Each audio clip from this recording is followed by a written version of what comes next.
Bonjour à tous, il est 16h03, vous écoutez Radio Resto et à l'heure où on se parle, c'est l'émission Les Fanas du Sport qui commence, que des amoureux du sport dans le studio, que des gens qui ont pratiqué le sport ou pas.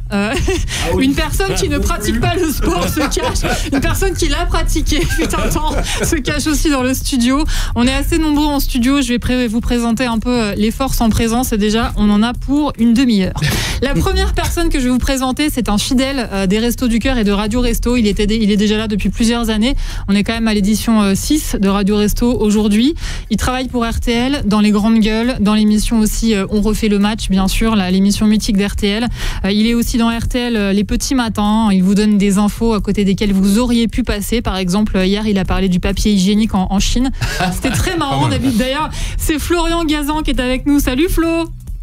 Salut Pia, ça va bien? Écoute, ça va hyper bien. Le seul problème, Flo, c'est qu'on aimerait tellement que tu sois à côté de nous dans le studio, mais c'est pas possible parce que t'es en mode sudiste aujourd'hui. Ah ouais, je suis en mode. En fait, je me suis trompé d'adresse. Ils m'ont filé l'adresse, mais pas la ville. Donc je suis à la bonne adresse, mais pas dans la bonne ville. Et je savais pas, Flo, que t'étais pas assez des grosses têtes aux grandes gueules. Ça, il faudrait que tu me le dises. J'ai dit ça? J'ai dit les grandes gueules. Oui, bah, j'ai pas voulu te reprendre, Pia, c'est l'émotion. Vous pouvez pas me reprendre, les garçons, parce que je suis le boss aujourd'hui. Et c'est ça qui est bien, je peux dire n'importe quoi, vous osez pas me reprendre. Celui qu'on a entendu après toi, Flo, c'est Pat Angeli, la voix d'RFM, celui qui fait les meilleures intros de la radio. Tu vas nous réexpliquer ce que c'est que de faire une intro, pas de salut. Salut tout le monde. Mais lui, il est bien là, ça fait plaisir. Je suis là, je suis venu. Voilà. C'est quoi faire une intro en radio? Tu peux expliquer pour les gens qui savent pas? Faire une intro, c'est parler sur l'intro d'un disque pour le présenter, pour raconter une petite anecdote si on a le temps, dans le tempo, c'est-à-dire que d'arriver pile poil au bon moment pour lancer des instruments et puis pour lancer. Tu lances la batterie, la gratte. Voilà. C'est un peu la technique de base des gens de la radio, c'est d'arriver à se taire au moment où la voix du chanteur commence. Et c'est vrai que ceux qui maîtrisent bien ça, généralement, c'est un peu les boss du game. Ça a une grande qualité d'un animateur, c'est de savoir quand se taire. Voilà. Et c'est pas toujours facile. Je connais certains dans la salle qui ont du mal. Demande à Daniel. Bon, alors en régie, on me dit tout de suite, demande à Daniel. Évidemment, c'est pas forcément celui qui se tait le plus facilement, mais parce qu'il a beaucoup de temps d'antenne aussi. Daniel Riolo, la grande voix, immense voix du sport de RMC. Salut Daniel.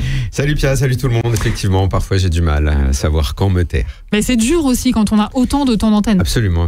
Quand on est là tous les soirs, 5, voire parfois 6 soirs par semaine, effectivement, on a l'impression qu'on est un peu en roue libre. C'est ça. Voilà. On trouve pas le frein. Un peu comme aujourd'hui. Je sais pas si on trouvera le frein. En tout cas, l'année dernière. Moi, quand je suis invité et que je suis pas à la maison, tu vois, je parle beaucoup moins.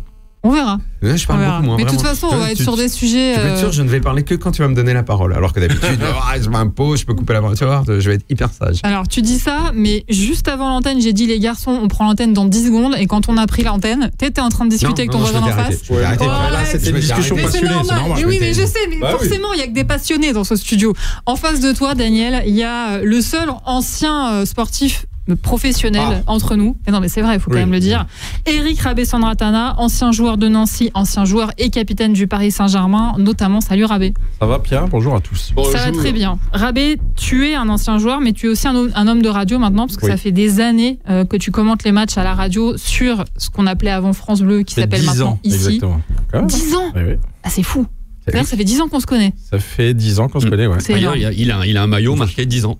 Voilà. Ouais, c'est vrai. Pour ça. Bon, c'est le numéro 10 de Plaintoche. Mais c'est pareil.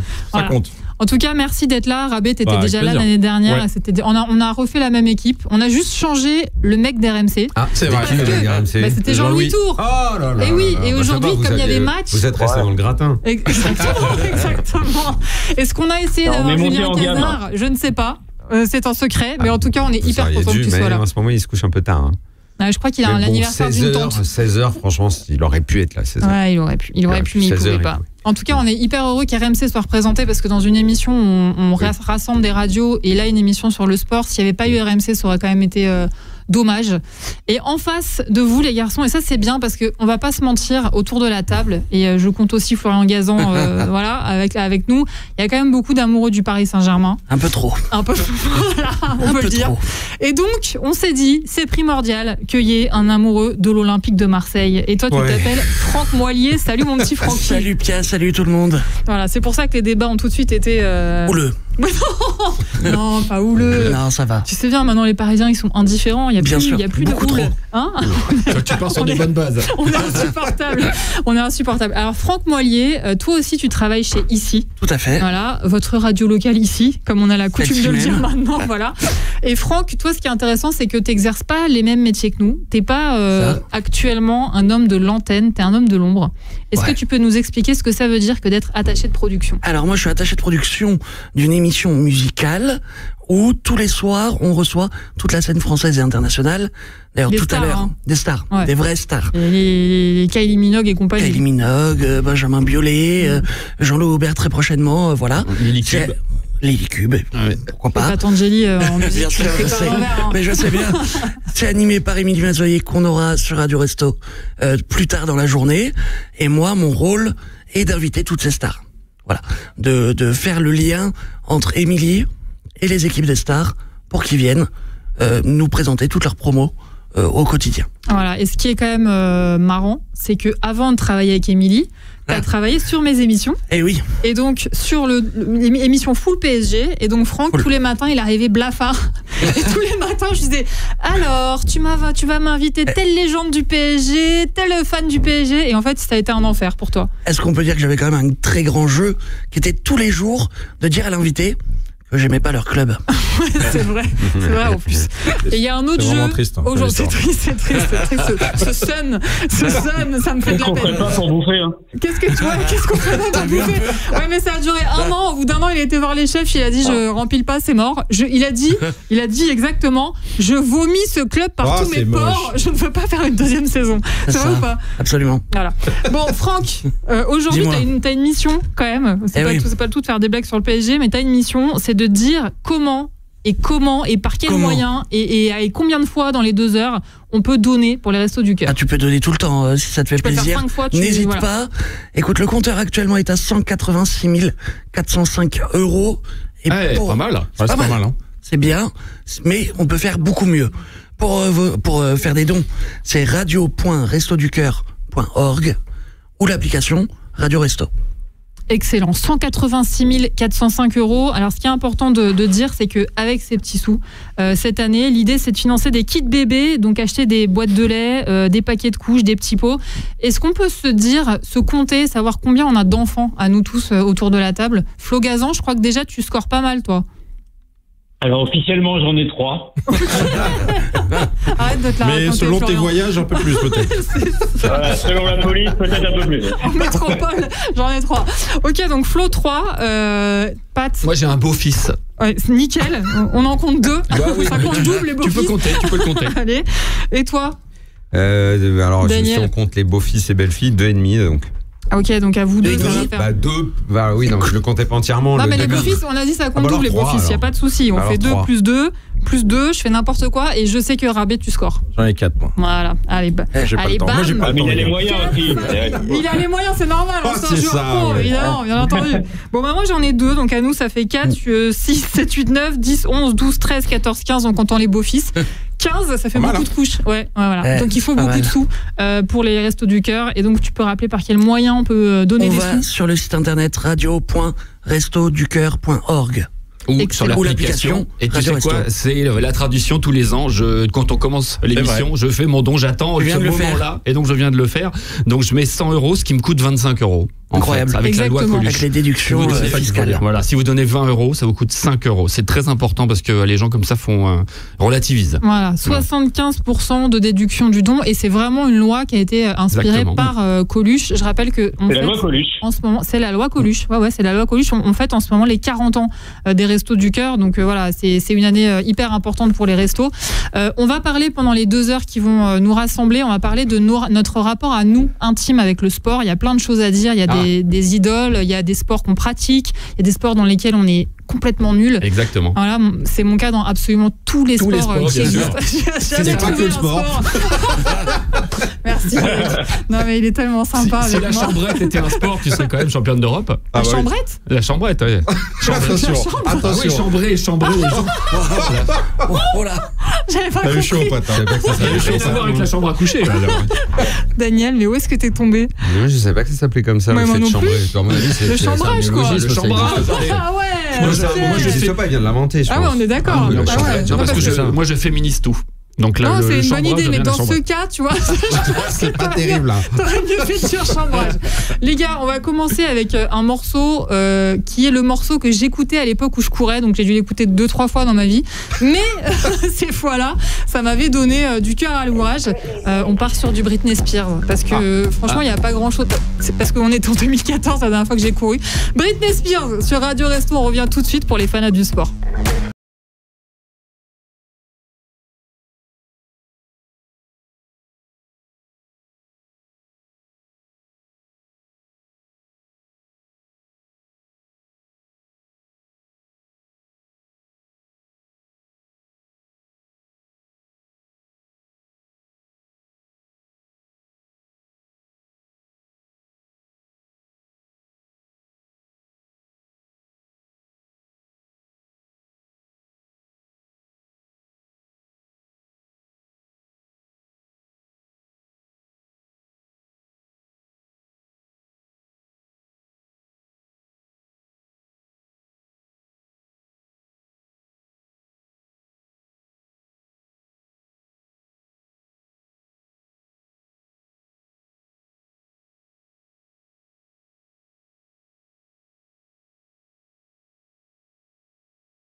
Bet you didn't see this one coming. Je sais pas si à vous, ça vous a donné envie d'aller faire un footing, mais moi, je n'en fais pas trop, Daniel Riolo. Vu ton niveau, Pierre, moi, je pensais que tu courais avec... Parce que je venais Britney Spears me l'être totalement indifférent ou parce que je ne cours pas. Mais je comprends pas comment on peut être indifférent à Britney, quoi. Ah, je suis totalement It's indifférent à Britney, Britney bitch. Spears. Non, mais quand même, Moi, voilà. je pensais que tu courais avec Phil Barnet, un enfant de toi, tu sais, le truc qui Non, te met bah pas non, du tout. bah not at all. Ou c'est écrit Francis Cabrel. Ah oui, voilà, oui, hein, c'est la référence. Je Non, mais cours pas. attends, Je cours encore moins je avec sais ça. même pas qui c'est. Tu sais pas, mais si, tu sais quand même. J'exagère, mais non. Non, non. Phil Barnet, je sais pas qui Phil c'est. De toute Barnet façon, Un des ça tubes- suffit, j'ai un les plus jingle à pourris des envoyer, années les gars. 80. Oui, Pas voilà, trop mais moi, j'étais pas née. J'étais un peu née, mais vite fait, quoi. J'étais un peu née. Allez, hop. Radio Resto saison 6, les plus grands animateurs radio de France se mobilisent pour la petite enfance. Les plus grands animateurs radio de France et moi. Donc on est autour de la table avec Daniel Riolo d'RMC, Patangeli de RFM, Eric Rabès-Santana d'ici Paris-Île-de-France, Florian Gazan de RTL, et donc qui n'est pas dans les grandes gueules, parce que les grandes gueules c'est sur RMC, Absolument. mais dans les grosses têtes, voilà, et Franck Moilier qui est notre attaché de production chez Ici, et qui va vous faire les petits rappels pour les appels aux dons pendant cette émission. Et puis toi, Pia, parce que tu t'es pas présenté, et vous voyez, mais c'est qui la nana qui présente? Voilà, il faut que les gens sachent. C'est une nana qui fait du jogging avec Britney Spears. Attends, Florian, il sait apparemment. Vas-y, dis Flo. C'est une petite personne qui fait du footing avec Britney Spears, la seule en France, quoi. Ouais, la seule en France. En tout cas, en 2025. Mais t'inquiète pas, je le fais pas trop souvent. Donc, moi, je m'appelle Pia Clément. Mes filles, à chaque fois qu'on sort dans la rue, me disent maman, les gens, ils vont te reconnaître. Et à chaque fois, hyper déceptif. Tout le monde s'en fout. Et donc, je suis animatrice aussi sur Ici. Et je suis en charge. C'est déjà arrivé malgré tout. Derrière ta modestie, je suis sûr que c'est arrivé une fois dans un musée. Et je suis sûr qu'elles étaient contentes. Pour la Joconde. La Joconde, mais en 2025, elle est vieille. Hein. Voilà, bref, animatrice radio, et donc je commente les matchs du PSG, notamment avec Eric Rabès-Santana. Et franchement, c'est plutôt pas mal ces derniers temps. On s'éclate. On est bien. On est bien. Voilà. Franck. Franck, fan de l'OM. Pas un Serge, c'est un Franck. C'est ça.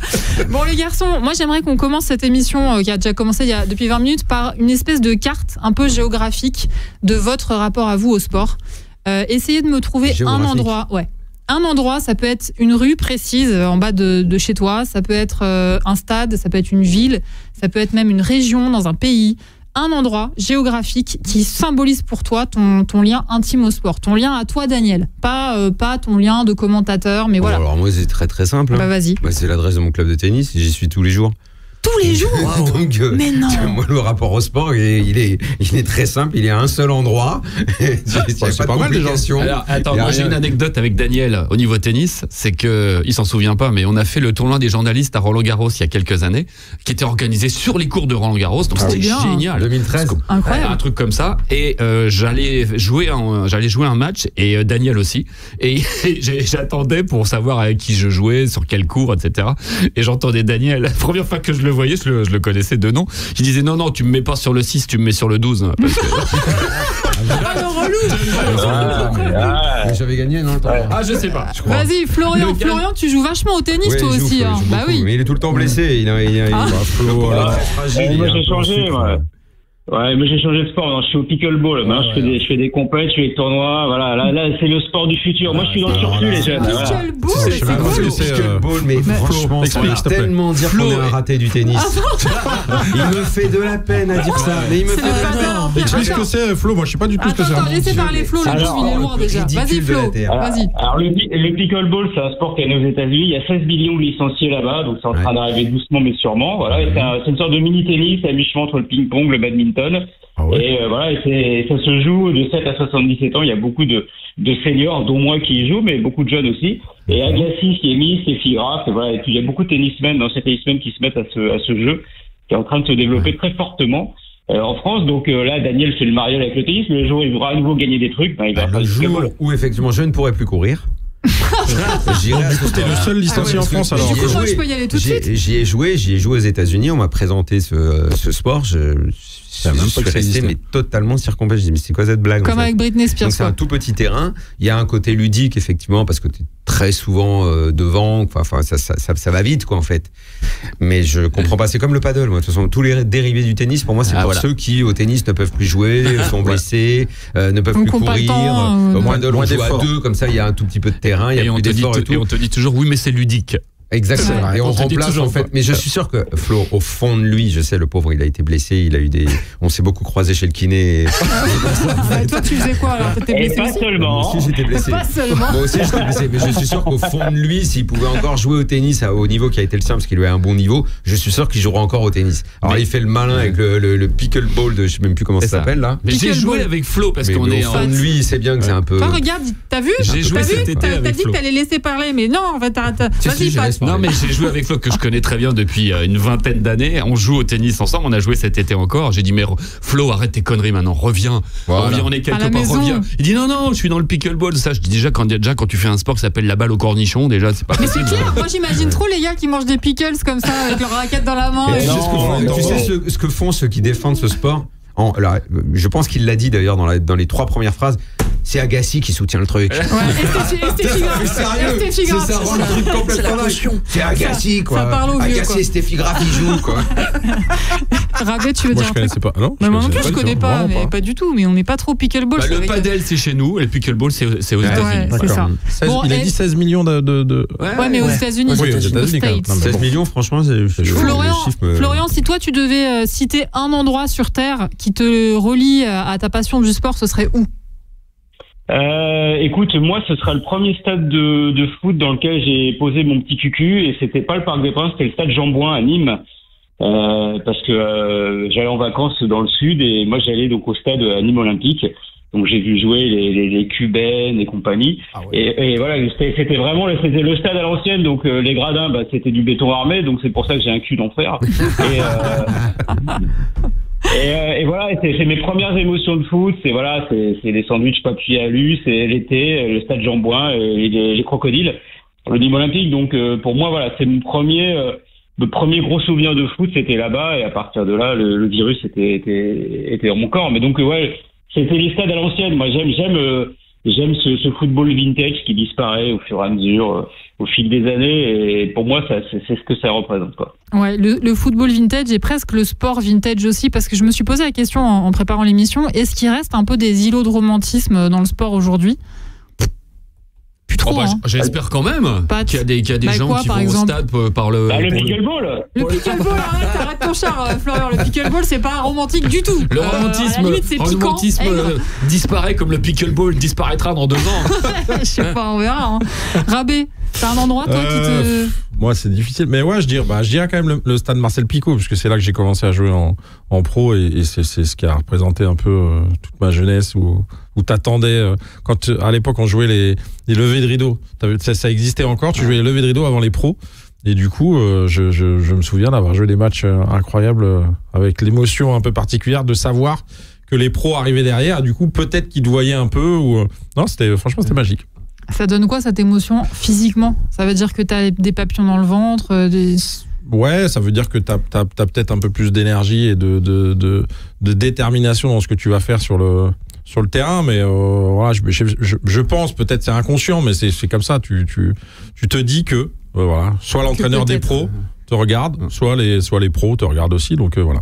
Et toi, Pat? Alors moi, je passais de Jean-Bouin à Marcel Picot à la porte de garage de mon grand-père, sur laquelle je tapais des balles de foot avec les impacts, tu sais. Et je tapais inlassablement, je faisais des tirs, parce que la porte, elle était carrée. Tu vois, c'était le but. Donc je tapais, je faisais des tirs, je m'auto-commentais, tu sais, je débordais, je frappais et tout ça. Voilà, c'est mon premier souvenir. J'étais tout petit, et pour aller dans un stade, c'est mon père un jour. Je m'appelle Angeli, et donc il m'emmène, on dit ce soir, on va au foot. Et j'étais tout petit, et le foot, c'était Fouriani. On était en vacances en Corse tous les ans. Joli. Et j'étais sur le parking en sable avec des trous partout. Donc dès qu'il pleuvait, t'avais des flaques de 50 cm de haut. À l'ancien Fouriani, qui était vraiment un stade campagnard. Hein, j'ai joué là-bas, Et c'était mon premier stade à l'époque où mon père m'a dit regarde, lui, il s'appelle Johnny Rep, lui, il s'appelle. J'ai joué, j'ai vu la grande équipe. T'avais l'âge, en 78, t'avais l'âge. J'étais tout petit. Ouais, j'avais 8 ans. Souvenirs. Ouais, j'avais 8 ans. On a le même âge alors. L'épopée de Bastia, je crois que c'est un de mes plus premiers grands souvenirs de foot. Les Verts, je m'en souviens bien, surtout le Saint-Etienne-Liverpool, mais l'épopée de Bastia, je pense que je peux faire tous les matchs, tous les j'avais une dizaine d'années. Ah bon? C'est-à-dire que tu retiens tout ce que tu vois? L'épopée de Bastia, je me souviens de tous les tours, de tous les matchs. Il y en a quelques-uns qui sont pas passés à la télé. 7-2. Ah, 7-2, pardon. Excusez-moi. J'étais presque. Ah ouais, excuse-moi, tu joues pas dans la même cour, Pat. Je sais, mais j'étais pas loin quand même. Et défaite 4-2 au retour. Et la finale perdue avec un Fouriani impraticable. C'est là le jour où il a plu, mais c'était un déluge, une sorte de déluge universel. Il manquait que l'Arche de Noé, quoi. Et voilà. Et donc ils ont joué le match quand même qui était impraticable. Ils ont fait 0-0 et puis Bastia a perdu. Ça a donné un super film. Tu as déjà vu le film de Jacques Tati? Il faut absolument que tu vois ça. Le film de Jacques Tati sur la finale aller contre. J'ai pas vu. J'en ai jamais entendu parler. Ça s'appelle comment? Il n'y a pas beaucoup de films sur le foot vraiment réussis. Le titre, je sais pas. C'est pas une fiction. C'est une sorte de reportage film, quoi. Ah ouais. Et c'est sur la finale, donc le match aller, où il y a une pluie pas possible et tu vois tous les gens. Bon, tu fais un voyage dans le temps parce que 78, la France de 1978. Autre chose. Ils prennent les sacs de sable pour essayer parce qu'ils veulent à tout prix jouer. L'arbitre dit on va peut-être annuler. Donc c'est contre le PSV Eindhoven, qui était une très grosse équipe. Et il y a 0-0. Et la légende dit que s'il n'y avait pas eu la pluie, Bastia aurait pu développer son jeu, aurait probablement gagné. Bon, au retour, ils ont quand même pris 3-0. Avec Claude Papy. Parce qu'à l'époque, la finale à l'UEFA se jouait en match aller-retour. Ouais. C'est pas une finale sur un match. Voilà. Ouais, Flo. Ça s'appelle Forza Bastia, le film de Tati. Mais regarde, franchement, c'est incroyable comme truc. Bon, écoute, on ira voir ça parce que il y a pas beaucoup de films comme ça qui retranscrivent vraiment ce que le foot représente et la passion que ça véhicule. Il y a un moment où Pat, j'ai cru que tu allais avoir les larmes aux yeux. C'est quand Flo a parlé, même là, c'est quand Flo a parlé des sandwichs à l'alu. Ah mais c'est un truc de fou. À l'alu, c'est dans l'alu. Oui. Parce que là, ça fait mal aux dents. Le papier alu, c'est tellement mythique pour aller au stade. Nous, c'était sandwich à la Nous, on l'a roulé dans du jambon, ouais. Mais oui, c'est ça. Nous, c'était sandwich au Lonzo. Donc, évidemment, c'était sur le parking. Bah oui, la charcuterie corse, évidemment. D'ailleurs, si tous les Corses nous écoutent, là, qu'ils fassent un don tout de suite, parce que je leur ai fait honneur. Donc, il fallait faire un don sur l'application radioresto.org pour aller faire un don. Tu fais la passe D à Franck. Franck, comment on fait pour faire un don? Écoute, le compteur augmente petit à petit. On est à 186 755 €. Et pour faire un don, on va sur le site internet radio.restoducoeur.org ou sur l'application que vous trouvez à peu près partout sur Android ou iOS. Voilà, et si vous avez par exemple une grand-mère à côté de vous qui n'a pas l'appli, vous lui installez, vous êtes gentil, parce qu'elles ne peuvent pas le faire toutes seules. On rappelle que cette année, comme l'année dernière, l'idée avec ces 186 755 € et bientôt ces 200 000, c'est de financer des kits bébés, donc d'acheter des boîtes de lait, des paquets de couches, des petits pots, et l'idée c'est d'adapter les centres Restos du Cœur au public accueilli, et donc quand des mamans viennent par exemple avec des tout petits bébés, il faut qu'il y ait le matériel à dispo. En 2024, c'est 128 000 bébés de 0 à 3 ans qui ont été accueillis par les Restos du Cœur. C'est un chiffre qui fait froid dans le dos. Et en même temps, heureusement qu'ils sont là. Donc nous aussi, comme Patangeli, après l'émission peut-être, on ira sur l'appli et on ira faire notre don. En tout cas, pour faire le don, c'est quoi déjà? radio.restoducoeur.org. Et il faut mettre le paquet cette année parce que c'est les 40 ans de l'appel de hier. C'était les 40 ans jour pour jour de l'appel du Coluche. Bon, les gars, personne n'a parlé de grands stades de Ligue 1 dans vos endroits un peu. Si, moi, le Parc des Princes, c'est mon stade depuis que je suis c'est le premier. Mais quand t'as demandé le rapport perso, moi qui fais du sport, c'est pour ça que non, mais c'était parfait. Alors, t'as pas demandé à Franck, peut-être qu'il va aller dans le Parc des Princes, je sais pas. Désolé de te décevoir, mais non. Par contre, je te suis sur le côté romantisme. Mon premier stade pro, c'est Pierre de Coubertin à la Escane. Et donc, ça vous parle obligatoirement. Voilà. Ah bah oui. Donc, pas le parc des... Non, c'est bien. Non, mais le parc, c'est tant normal. que c'est pas Marseille, c'est bien. Moi, je te dis, franchement. Mais en fait, tout ça pour dire, j'essaie juste de faire une petite transition, mais vous me l'avez complètement éclaté au sol. Pour vous dire que, étant donné que l'une des spécialités de Patangeli sur RFM, c'est de prendre les intros, comme on vous l'a expliqué tout à l'heure. Avant l'émission, je lui ai dit, mais Pat, est-ce que tu pourrais nous prendre l'intro de Who Said I Would de Phil Collins, qui est la musique d'entrée des joueurs au Parc des Princes.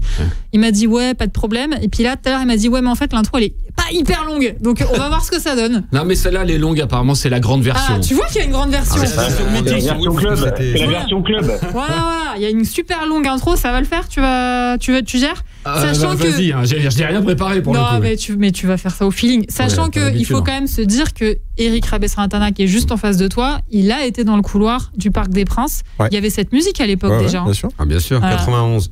C'était une intro de concert de Phil Collins. Donc en fait, logiquement, tu devrais avoir le temps dans la version de base qui avait été prise. C'était une entrée de concert. Donc il avait le temps, ça met longtemps avant qu'il arrive sur scène et que machin, tout ça. Bah oui, parce qu'il il est aux toilettes, tout ça. Voilà, c'est ça, Dis donc.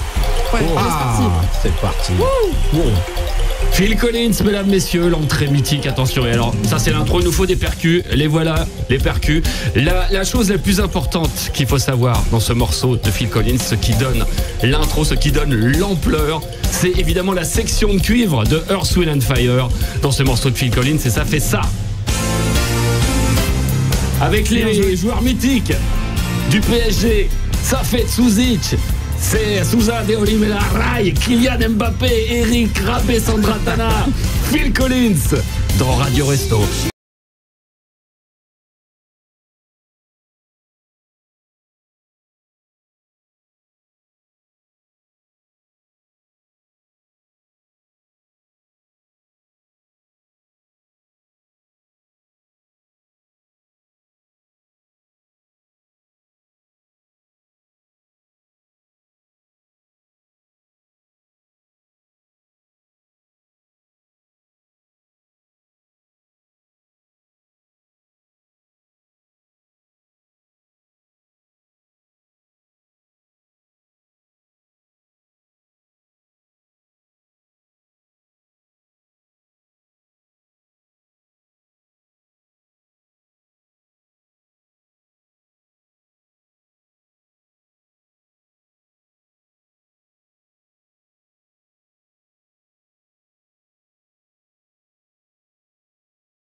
Who Said I Would, c'est la musique d'entrée des joueurs au Parc des Princes.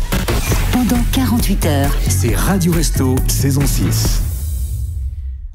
Et autour de la table, plein d'amoureux du sport, amoureux des médias, professionnels des médias. Eric Rabessandratana qui commente les matchs du Paris Saint-Germain sur l'antenne d'ici depuis 10 ans maintenant. T'étais sur Ici Lorraine avant aussi pour les matchs de l'AS Nancy. Ouais, j'ai fait 3 ans. J'ai entendu une musique. J'aime pas trop cette musique. Je sais pas pourquoi j'aime pas trop cette musique. C'est pas grave. Ouais, j'ai commencé avant sur maintenant c'est Ici Sud-Lorraine, ça s'appelle. Ouais. Et ouais, j'ai commencé sur les matchs de la SNL, de l'AS Nancy-Lorraine. Et c'était mes premières armes, c'était super intéressant. Bientôt, tu auras une carrière de radio plus longue que ta carrière de footballeur. Non mais sans rire. Bientôt, j'ai fait 17 ans, donc ouais, ça va arriver. Ouais. T'es pas très loin, quoi. Ouais. Flo Gazan est avec nous aussi. Flo Gazan, évidemment, d'RTL. Flo, le sport et la radio, pour toi, ça fait très longtemps maintenant. Ensemble, je veux dire.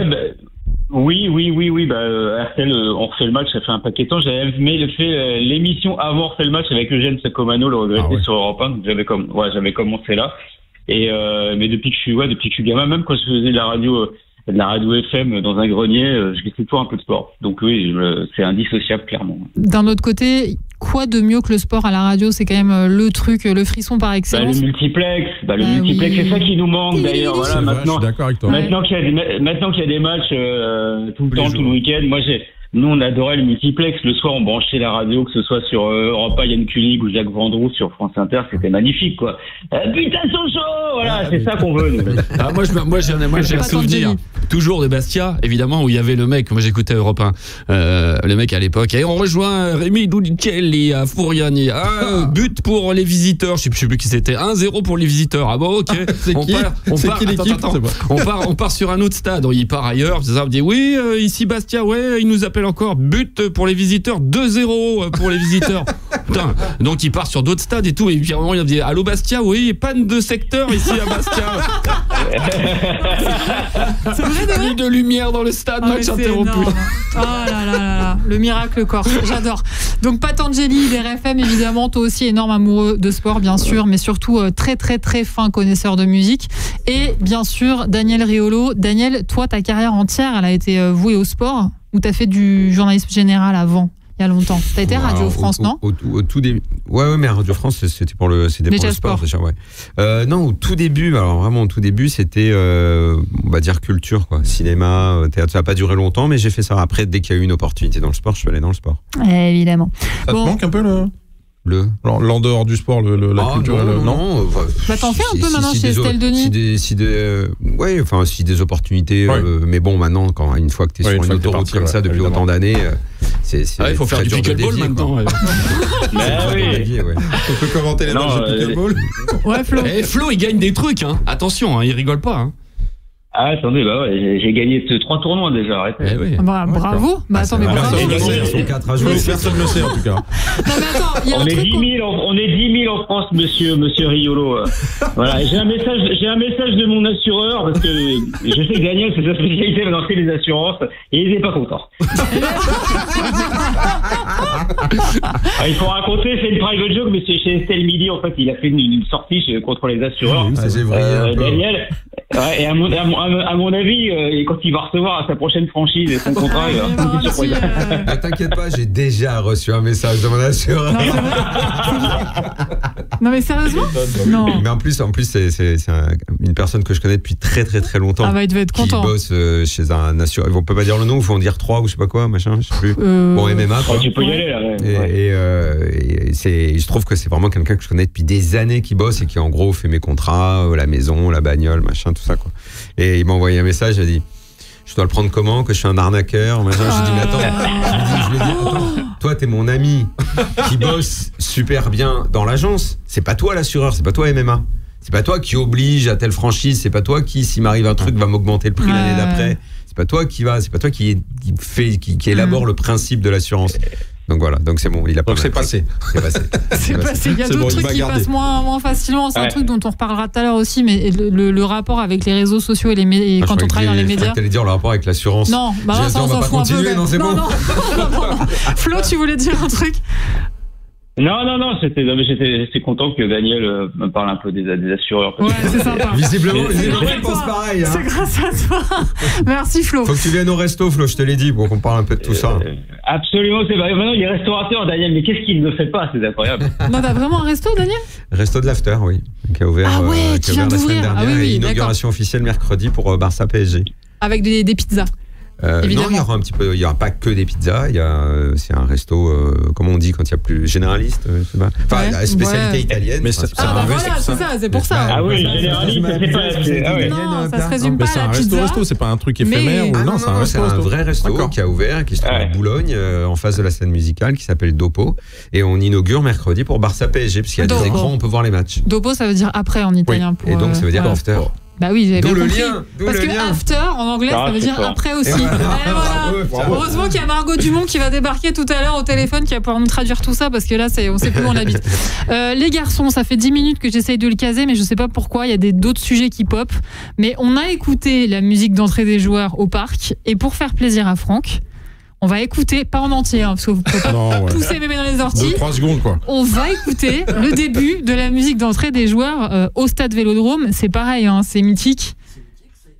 T'as plus de micro. On est en Corse ici. Tu sais qu'on parle de l'OM, on coupe le courant. Notre réalisateur est bordelais. Ah bah voilà pourquoi. C'est pour ça. C'est du sabotage. Voilà, c'est du sabotage. Alors, le micro marche aussi bien que les Girondins. Allez, bam, Maxime. Attention parce que ça risque de gagner contre Bergerac en Coupe de France tout à l'heure. Hein. On s'en fout. Attention contre le mythique Bergerac. Bien sûr. Grand Bergerac, l'effrayant. C'est le celtique de Bergerac. Oui, Flo. Et c'est quand même les 1092e de finale, donc attention. Ouais. C'est le Bayern de Bergerac. Non mais arrêtez parce que moi ça me fait de la peine pour les Bordelais. Oui, c'est vrai. Bon alors Franck, tu vois, il y a une coalition pour pas qu'on parle de Marseille, c'est terrible. C'est improbable. Non, Jump, c'est mythique. Maintenant, si on est tout à fait honnête, on s'est appelé avant l'émission et je t'ai dit, franchement, il n'y a pas besoin d'équilibrer comme ça. Ça équilibrera, rien que je suis là, enfin, je suis présent, on va parler français, c'est mieux. Ouais. Ça équilibrera au milieu de tous ces Parisiens et Bordelais. Mais quel plaisir d'entendre Jump tout le temps. Bah oui, parce que moi je pense aussi à ceux qui écoutent Radio Resto et qui, par exemple, en ont ras-le-bol d'entendre parler du PSG. Ouais. Et voilà, il y a forcément des gens qui nous écoutent à Marseille. Et tu vois, on aime bien. Sur Jump, quand même, on peut quand même dire que c'est un morceau de merde. Non mais dans ce souci d'équilibre, je vais également te dire que moi j'ai beaucoup aimé Phil Collins, même époque Genesis, mais le morceau d'entrée du PSG, il est nul quoi. Ah oui, jamais j'écoute ça dans ma bagnole, jamais j'écoute ça chez moi. Au stade, oui, parce qu'il y a un vrai truc, et tous les souvenirs, et puis cette intro elle est réussie. Mais l'intro de Jump au Vélodrome, elle est vraiment réussie. Il y a un vrai truc, mais le morceau en entier, mais jamais de la vie. Pour moi, c'est une espèce de hard rock de bande FM américaine, c'est ridicule. Après, quand t'es au Vélodrome, Jump, t'entends les 3 premières secondes. Absolument. Après, t'es sous le tifo, tu l'entends plus. Hein. C'est fini. Non, mais je suis d'accord sur l'impact que ça produit, mais le morceau en entier, je déteste. Je suis plus ou moins d'accord avec toi. Mais c'est vrai qu'autour de la table, c'est aussi déséquilibré que le championnat. Hein. C'est la même chose. À l'heure actuelle, pour l'instant. À l'heure actuelle, on est premier. Hein. Voilà. C'est vrai qu'au moment où on se parle, là tout de suite maintenant, à 16h44, on est premier. Ils ont inventé le concept d'être premier avant que les autres matchs. Voilà. D'ailleurs, ils ont une dérogation pour arrêter le championnat. Ils sont bien obligés quand même. Bon, voilà. Bon, allez, on l'écoute. Allez, écoutez. Je vais faire pipi, moi. Ah, bah non. Allez, c'est parti.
c'était super sympa, mais maintenant, voilà, parce que je sens que ça le temps ravé.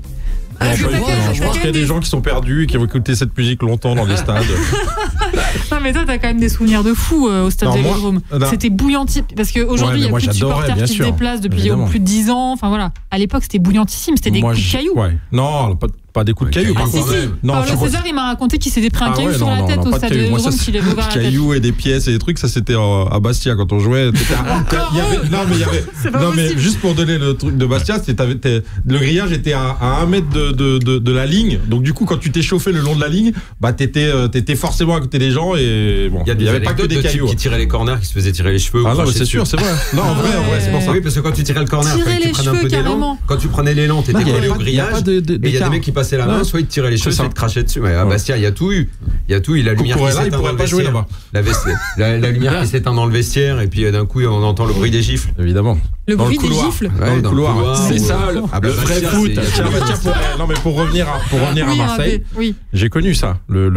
Quand on jouait avec Paris à Marseille, attends, c'est quel joueur qui faisait c'est Blondeau qui faisait ça. Il rentrait dans le vestiaire. Il prenait au hasard un mec et il lui mettait une grande tarte avant de rentrer au moment où on partait sur le terrain. Il mettait une grande tarte et là c'est Simonet qui avait pris une grande tarte par Blondeau au moment où on rentrait sur le terrain. Ah oui. Non, je te jure. Et puis voilà, tu partais. Il a fait quoi, Marco Simoni?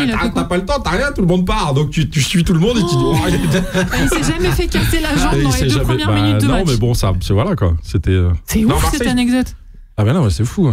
À tous les matchs, quand tu jouais à Paris, et alors je sais pas s'il faisait contre les autres, mais contre Paris, je sais que voilà, il mettait une grande tarte à n'importe lequel. Blondeau. Et ouais. On peut légitimement penser qu'il ne le faisait pas qu'une fois. Oui, je pense qu'il devait le faire à tous les matchs peut-être. Rabé, petite question.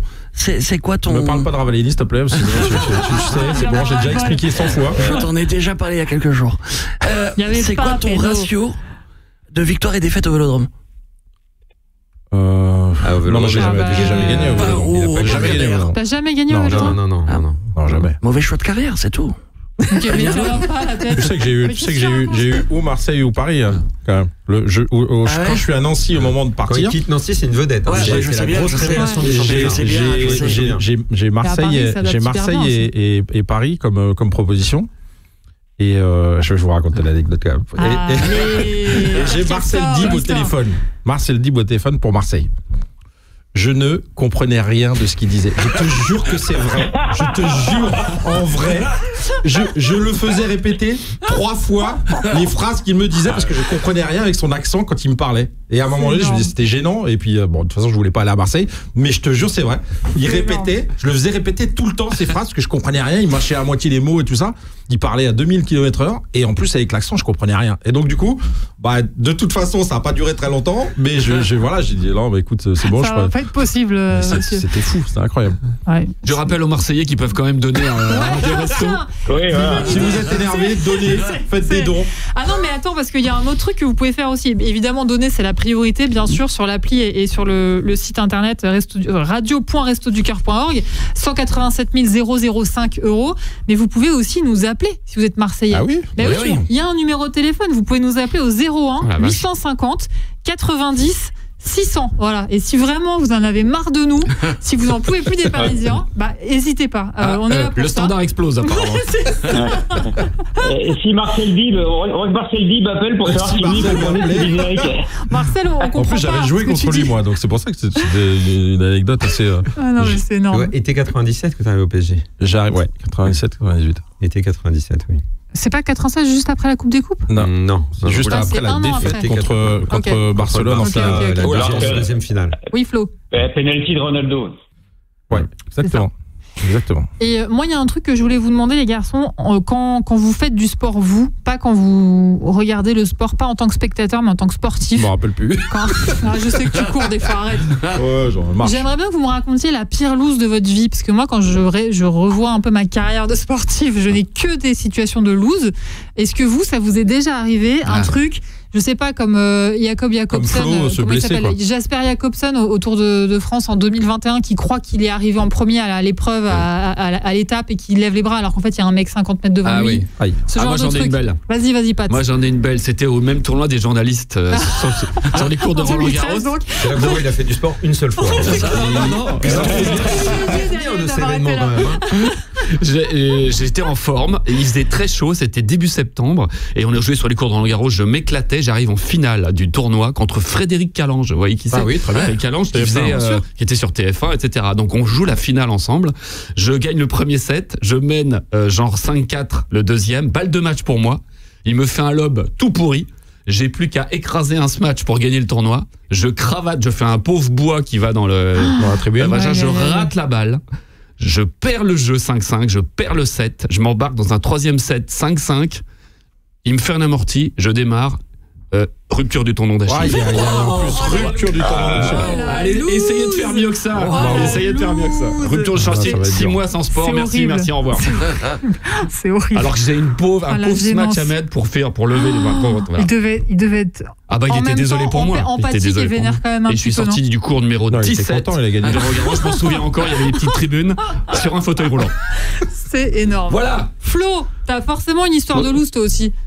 Eh ben moi, ma loue, c'était au Parc des Princes. La seule fois de ma vie que j'ai joué au Parc des Princes, on avait fait un match à l'époque où je bossais avec Delarue, à la Grande Famille à Canal+, on avait fait un match entre la Grande Famille contre les employés du Paris Saint-Germain. Et donc on s'était retrouvés dans le parc, évidemment il était vide quand même, et à jouer, c'était extraordinaire. Moi je jouais latéral gauche, et écoute, le match commence, et je me prends pour Nuno Mendes, j'accélère et je me suis claqué. Allez, au revoir. Vous êtes fragiles les gars. J'ai joué 15 secondes au Parc des Princes. Voilà. Ah oui, dès la première action. C'était ta première course. Ah ouais, première action, ouais. Un mec bien échauffé, quoi. C'est horrible. Ah merde. Et toi, Daniel? Moi, j'ai un mental assez friable. Donc au tennis, sauf avec les assureurs. Donc au tennis, ça m'arrive quand même assez régulièrement de m'écrouler alors que je mène ou je sais pas. J'ai un rapport à la victoire assez compliqué. Ah. Ouais, donc des loseries, je veux pas avoir un épisode précis, mais c'est une répétition de matchs que je dois gagner et que je ne gagne pas. Ouais. Je me sens gagné par Flo, il sait ça, parce que tennis, il a fait des tournois. Et là, en plus, je sors d'une période très compliquée. J'ai vécu un mois de septembre assez horrible. Au niveau tennistique, tu veux dire? Ah oui, une défaite 16-14 au super tie-break après avoir 5 balles de match. Oh, c'est dur. Bon, McEnroe, ouais. Ça, c'est vraiment. Mais est-ce que tu en tiens compte parfois quand tu commentes un match, la performance d'un joueur, est-ce que toi qui as vécu ça. En tout cas, je sais ce que c'est l'aspect mental. C'est pas vraiment les mêmes enjeux, tu vois. C'est pas les mêmes enjeux entre mon petit tournoi où il y a une demi-personne qui me regarde et un stade. Enfin, c'est pas les mêmes enjeux quand même. Oui, mais ce qui est génial dans le sport, c'est pas toujours. Oui, c'est les mêmes mécanismes. Ça, c'est vrai. Oui. Mais l'aspect mental, oui, c'est un truc qui m'intéresse beaucoup. Mais ce qui est génial dans le sport, c'est qu'à notre petit niveau, t'es aussi déprimé avec ton petit match de merde où t'as oublié le lendemain que avec un grand match de Coupe d'Europe. Et de la même façon, tu te dis mais tu joues ta vie quoi. Mais oui, et de la même façon les joueurs parfois on dit ouais mais ils sont blindés, ils en ont rien à foutre. Non, en fait, tu peux être milliardaire, perdre dans un truc où tu voulais gagner, ça peut être mais bien sûr, on est d'accord. Les gars, dans 1 minute, il faut que j'envoie MC Solar. Et là, est-ce que c'est le moment? Tu l'envoies où? Mais je l'envoie pas très loin parce que je l'adore, je préfère qu'il reste dis-lui, tout bouge près. de là. Non, bah ça c'est une des pires looses de ma vie d'ailleurs. Un jour, j'apprends à la radio que MC Solar est présent. Donc je dis mais est-ce que je peux passer lui dire bonjour? T'étais là, Franck? Eh oui. Il était dans la pièce. Donc j'arrive dans la pièce où MC Solar attendait pour son émission. Je sortais d'émission et je dis bonjour, je m'appelle. Je me m'appelais. J'étais échevelée. Je dis je voulais vous parler du foot. Parce que je l'aime trop. Ouais. Je l'aime trop. J'avais le cœur qui battait. Mais t'avais quel âge? Et là mais c'était il y a 2 ans. L'année dernière. C'était là. Je te jure. C'était affreux. C'était affreux. C'est génial. C'était affreux. C'était horrible. Pierre, on le reçoit la semaine prochaine. Tu pourras revenir. Non, là vraiment, ça m'a traumatisée. T'étais fan quand t'étais jeune? Ouais, c'était le premier concert de ma vie où je suis allée sans mes parents. Ouais, j'étais carrément fan, quoi. Toute ma vie de fan de rap après a découlé de ça. Donc, et ça t'a fait ça avec, comme t'es fan du PSG depuis toujours, avec un joueur, t'as eu ce genre d'émotion un peu difficile un jour, je suis allée au musée Grévin et quand je me suis approchée de la statue de Zlatan, je me suis mise à trembler. Oh là, c'est pas possible, le boulet. C'est un boulet. Non, là, c'est possible. Ça, c'est pas vrai. La statue de Zlatan, mon Dieu. J'ai une photo. Je suis sous son bras. Alors là, c'est du haut niveau quand même, au niveau de la liste. Si tu savais. Bon les gars, MC Solar. Heureusement qu'il n'y avait pas de statut de Francis Lasser. Hein.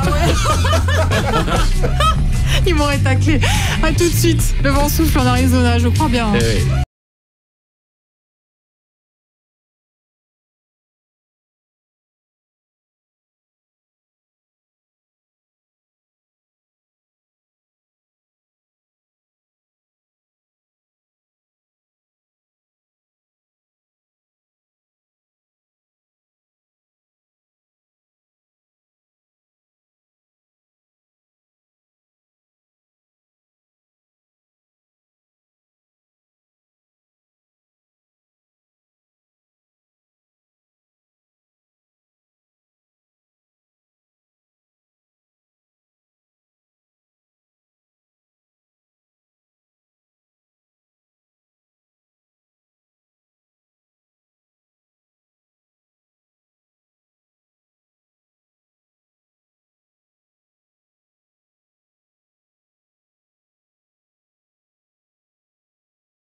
Radio Resto, c'est les fanas du sport. Dans quelques secondes, on revient avec toute la team. Mais d'abord, un sujet réalisé par les élèves journalistes de l'école Hygiencia ISCPA. C'est un reportage sur les Restos du Cœur.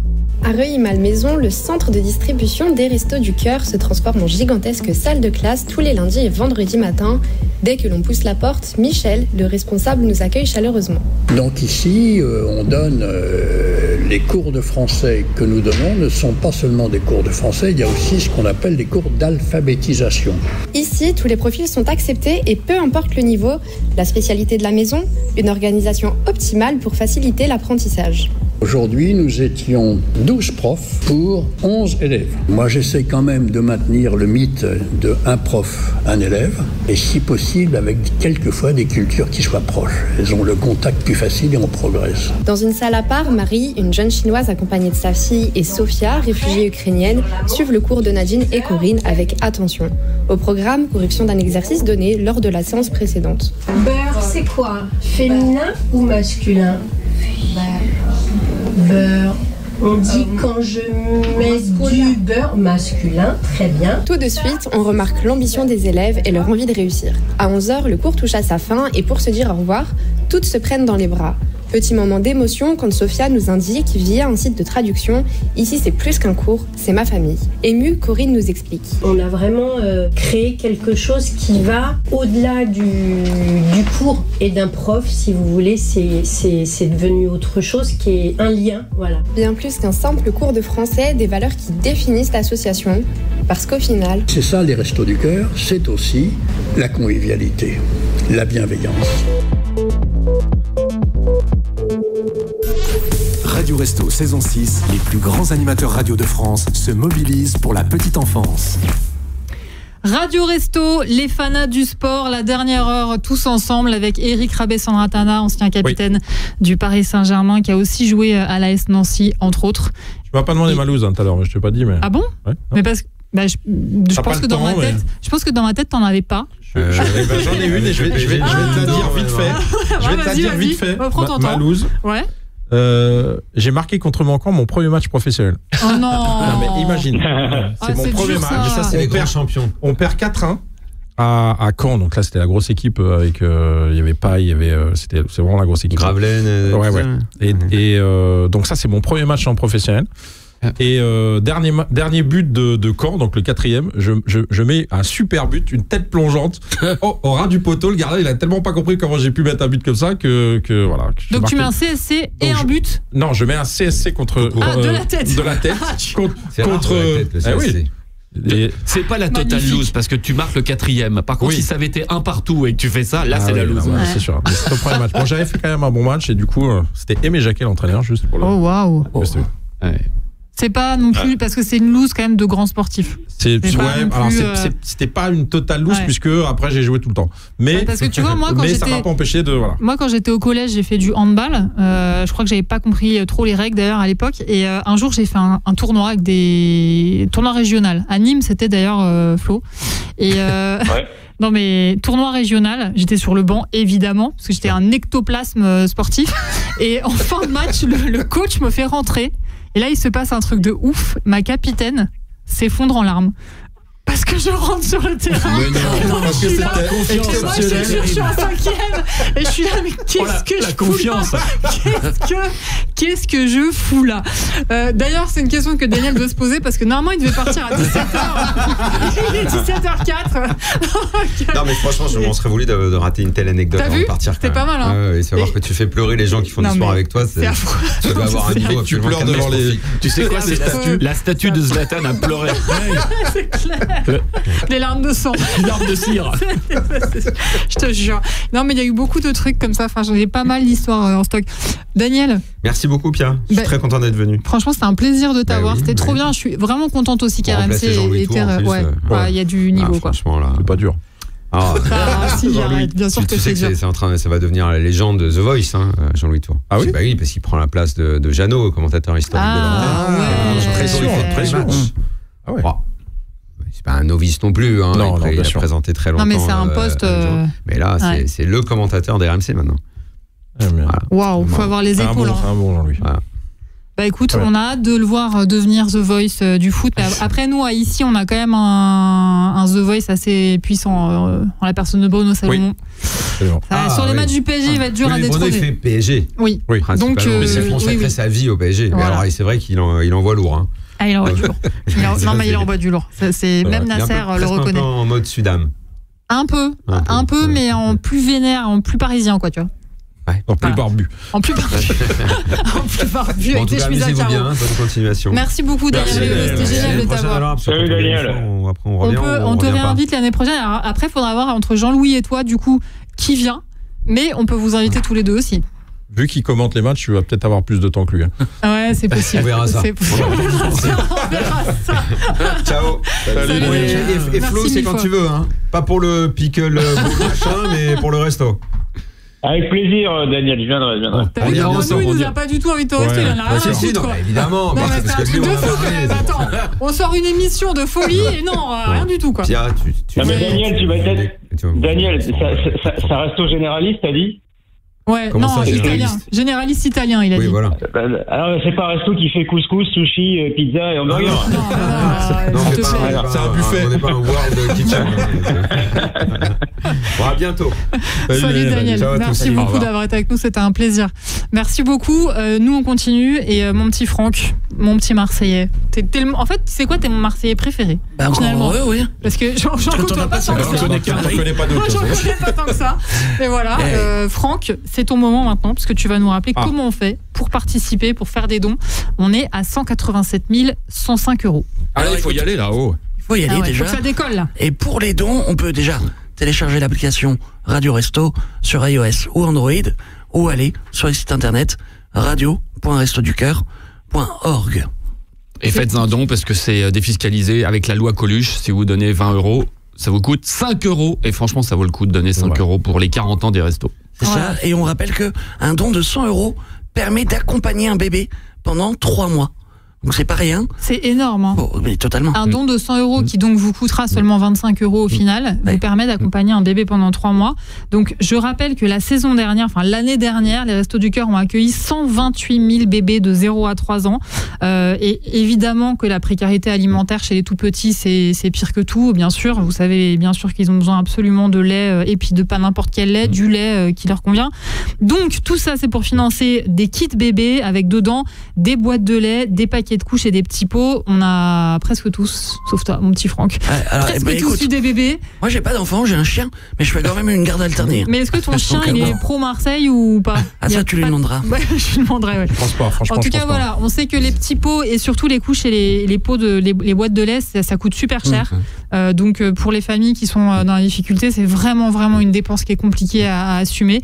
C'est pour ça que c'est super important de donner, donc, sur l'appli Radio Resto et sur le site radio.restoducoeur.org. Est-ce que c'est clair? Oui. Vous avez bien compris. Que tout le monde le fasse avec nos amis qui vont suivre après, mais là c'est le moment d'y aller. C'est long. Si vous aimez la performance, le sport, comme nous, faut performer. La santé. Faut qu'on a. Voilà. Oui, et la santé, le bonheur, le flow. Oui. Ça, d'ailleurs, ça la troisième mi-temps. Oui, la troisième mi-temps, évidemment. C'est pour ça le pickle truc. Ah oui, bien entendu. Le pickle truc. Le pickle truc. Le dédain. Parle mieux de mon sport. Excuse-moi. Non, mais excuse-moi, mais justement, ça allait m'amener sur autre chose dont on n'a pas du tout parlé, Florian. C'est les. Comment ça s'appelle? Non, les voitures, les boîtes. Les caisses à savon. Voilà. Non, parce qu'on l'a pas dit. On a dit évidemment que tu travaillais sur RTL, mais on n'a pas dit que tu étais l'une des voix des courses de caisses à savon sur l'équipe. Voilà. Là. Voilà. Non, mais les caisses à savon. Florian, c'est mythique ça. Ta voix sur les caisses à savon, c'est mythique. On s'est tous endormis sur le canapé grâce à ça. Grâce à toi. Tu sais manier l'art du compliment, en tout cas. T'as vu comment elle tisse bien ça? Non, mais c'est justement toi qui nous empêche de nous endormir. Avec Yoann Rioux, écoute, oui, c'est. Écoute, ce truc-là, on a découvert ça il y a 5 ans. On faisait une émission qui s'appelait Les Jeux Insolites à l'époque sur l'équipe, et ils nous avaient mis un bout de ce truc, et donc ils nous avaient dit commentez-le. Comment commenter un truc sur lequel il y a pas grand-chose à commenter à part que les mecs sont ridicules et qu'ils se cassent la gueule.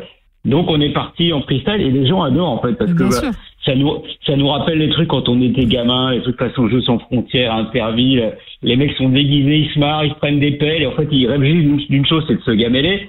Et donc c'est drôle, la gamelle c'est comme la peau de banane, c'est éternellement drôle. Et donc en fait quand on fait ces trucs là avec Johan, il nous balance le programme.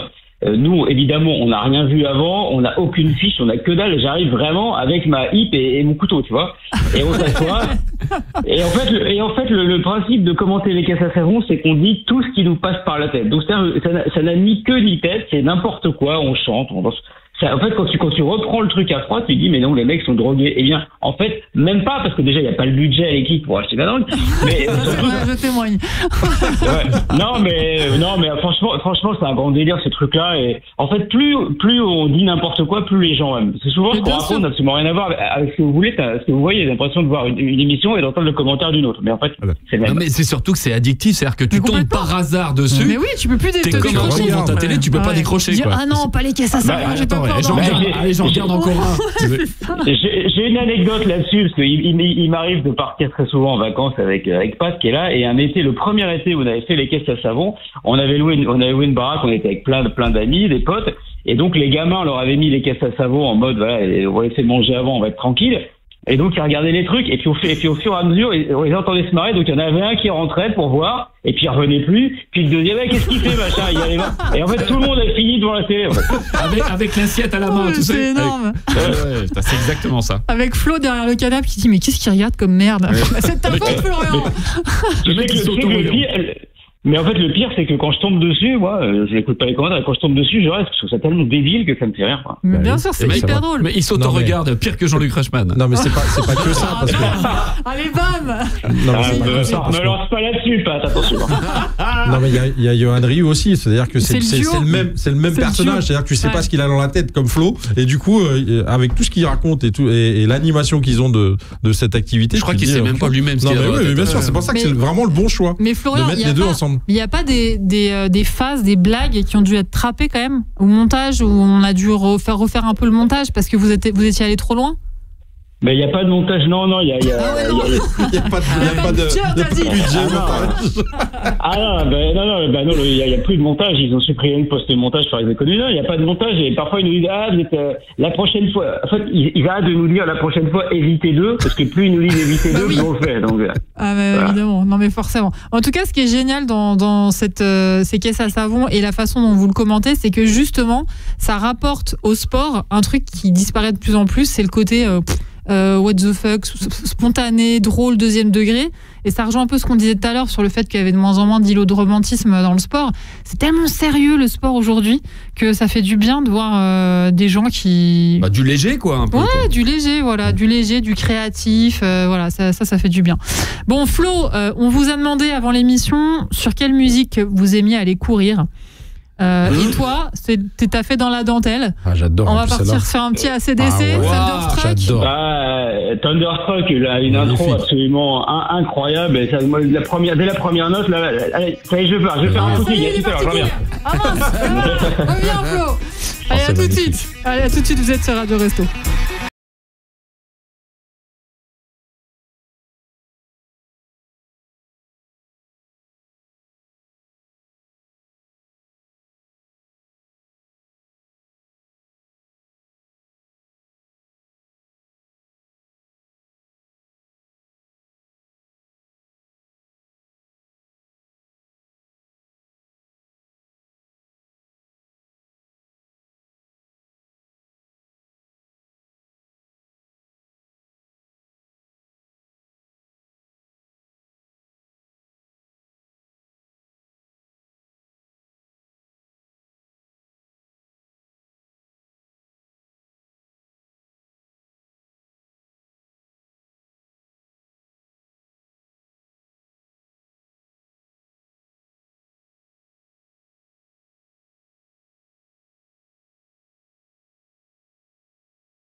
Sur Radio Resto, c'est la musique sur laquelle Florian Gazan va courir.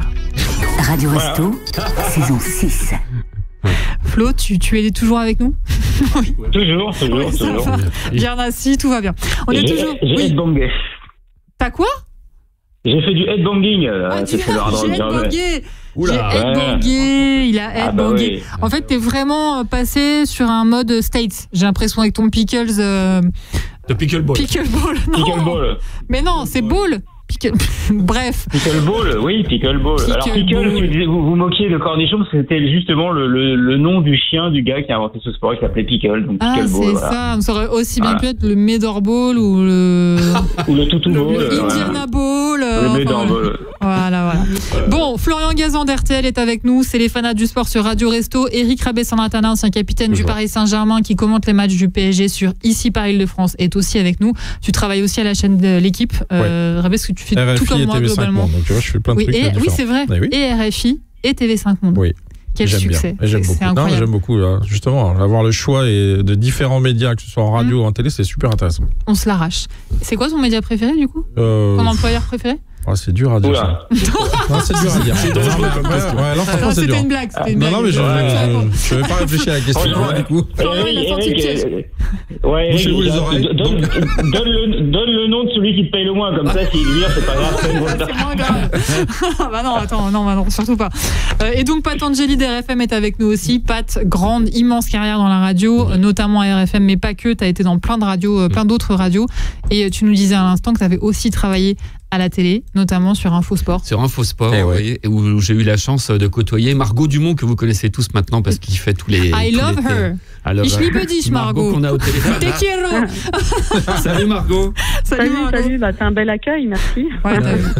Non, parce que Margot Dumont, donc journaliste sportif que tous les amoureux de football connaissent bien sûr. Margot est aussi connue parce qu'elle parle plein de langues. Comme Anne-Laure Bonnet. T'es pas la seule sur le fil, Margot a parlé beaucoup de langues. Concurrence. Mais c'est génial de voir des filles qui sont aussi incroyablement compétentes et sympathiques. Et c'est vrai que je pense nous, toutes les filles qui te regardons, on est toutes un peu in love, je pense. C'est gentil. Après, tu parles des langues, mais le plus important, c'est quand même de parler football. C'est vrai que tu parles mieux, ça suffit pas sinon. Et elle parle football et depuis on s'est connus à Infosport et avant de parler de la journaliste, il faut quand même parler de la footballeuse. Mais s'il te plaît. J'ai joué au foot avec Margot et dans l'équipe d'Infosport, on jouait au five, on allait faire des matchs et Margot peut vous confirmer, c'était la buteuse et j'étais le passeur décisif. Exactement. Vous formez un bon duo, vous formez un très bon duo. Ça c'est cool. Mais Margot, t'as joué au plus haut niveau en foot féminin, t'as joué aussi notamment dans le club d'Issy les Moulineaux, je crois. Oui, exactement. J'ai joué là-bas entre mes 19 et 22 ans. Après, je suis partie, je suis revenue jusqu'à mes 26-27 ans. Effectivement, donc j'ai joué un peu en D1 féminine, D2. Après, on a fait un peu le yo-yo entre les divisions. Et puis, après, plus tard, c'était un peu compliqué à gérer, tu sais, avec le travail. Bah oui. Parce que je t'avoue qu'on n'était pas payé. On avait une prime de victoire, vous allez dire, mais c'était 70 € la victoire. Oh là là, c'est un truc de fou. On m'a jamais payé, moi. Et encore, on gagnait pas beaucoup de matchs, parce qu'on jouait la montée, le maintien, pardon. Donc c'était assez compliqué. Donc, écoute, j'avais un employeur à l'époque qui était Beansport, donc le choix est rapidement fait où tu t'investis le plus. Et moi, je me souviens quand on jouait au five, il faut bien dire qu'on avait. C'était pas la seule fille d'ailleurs. Je crois qu'il y avait une ou deux filles. Et quand il y avait Anne-Laure qui venait. Voilà. Et quand les gars d'en face ils nous voyaient, il y avait très peu de filles. Et ils nous voyaient, ils voyaient Margot de ça. Je voyais le sourire en coin, tu sais. Et après les mecs quand elle jouait, le mec il rigolait plus du tout. Plus du tout. Voilà. Donc ça c'est mon souvenir pro. Et puis après Margot, je la suis parce que voilà. Nos chemins se sont séparés, puis vous la connaissez tous avec ses interviews mythiques et ses interviews des grands moments cette année avec le PSG, c'était génial. Bah oui, parce que il y a évidemment l'interview de Marquinhos, mais il y a aussi ce moment affreux avec Luis Enrique où nous qui te connaissons parce que on suit les médias français, on sait que tu fais partie des plus compétentes et compétents sans eux. Et Luis Enrique t'envoie dans la tronche. De toute façon, vous comprendriez pas ce qu'il avait dit à tous les journalistes en général, il l'a dit à plein de reprises dans les conférences, mais en fait le fait qu'il soit en one-to-one face à une femme et qu'il dise cette phrase, ça a été vraiment horrible, c'est super mal vécu. C'était pas Margot qui était visée sur le... Non, mais bien sûr, c'est ça qu'il faut comprendre, bien sûr. Mais heureusement que tu es solide sur ses appuis, Margot, mais tu l'as vécu comment, toi, sur le coup? Non, mais c'est maladroit. Après, tu sais, il était dans une période où il perdait ses matchs, c'est vrai. La pression, etc. Donc, il y a toute une histoire de contexte qui fait que, donc, franchement, je me suis pas offusquée plus que ça, parce que, encore une fois, bon, faut se mettre à sa place. Je pense qu'il y a beaucoup de maladresse, évidemment. Je n'étais pas adressée à ma personne.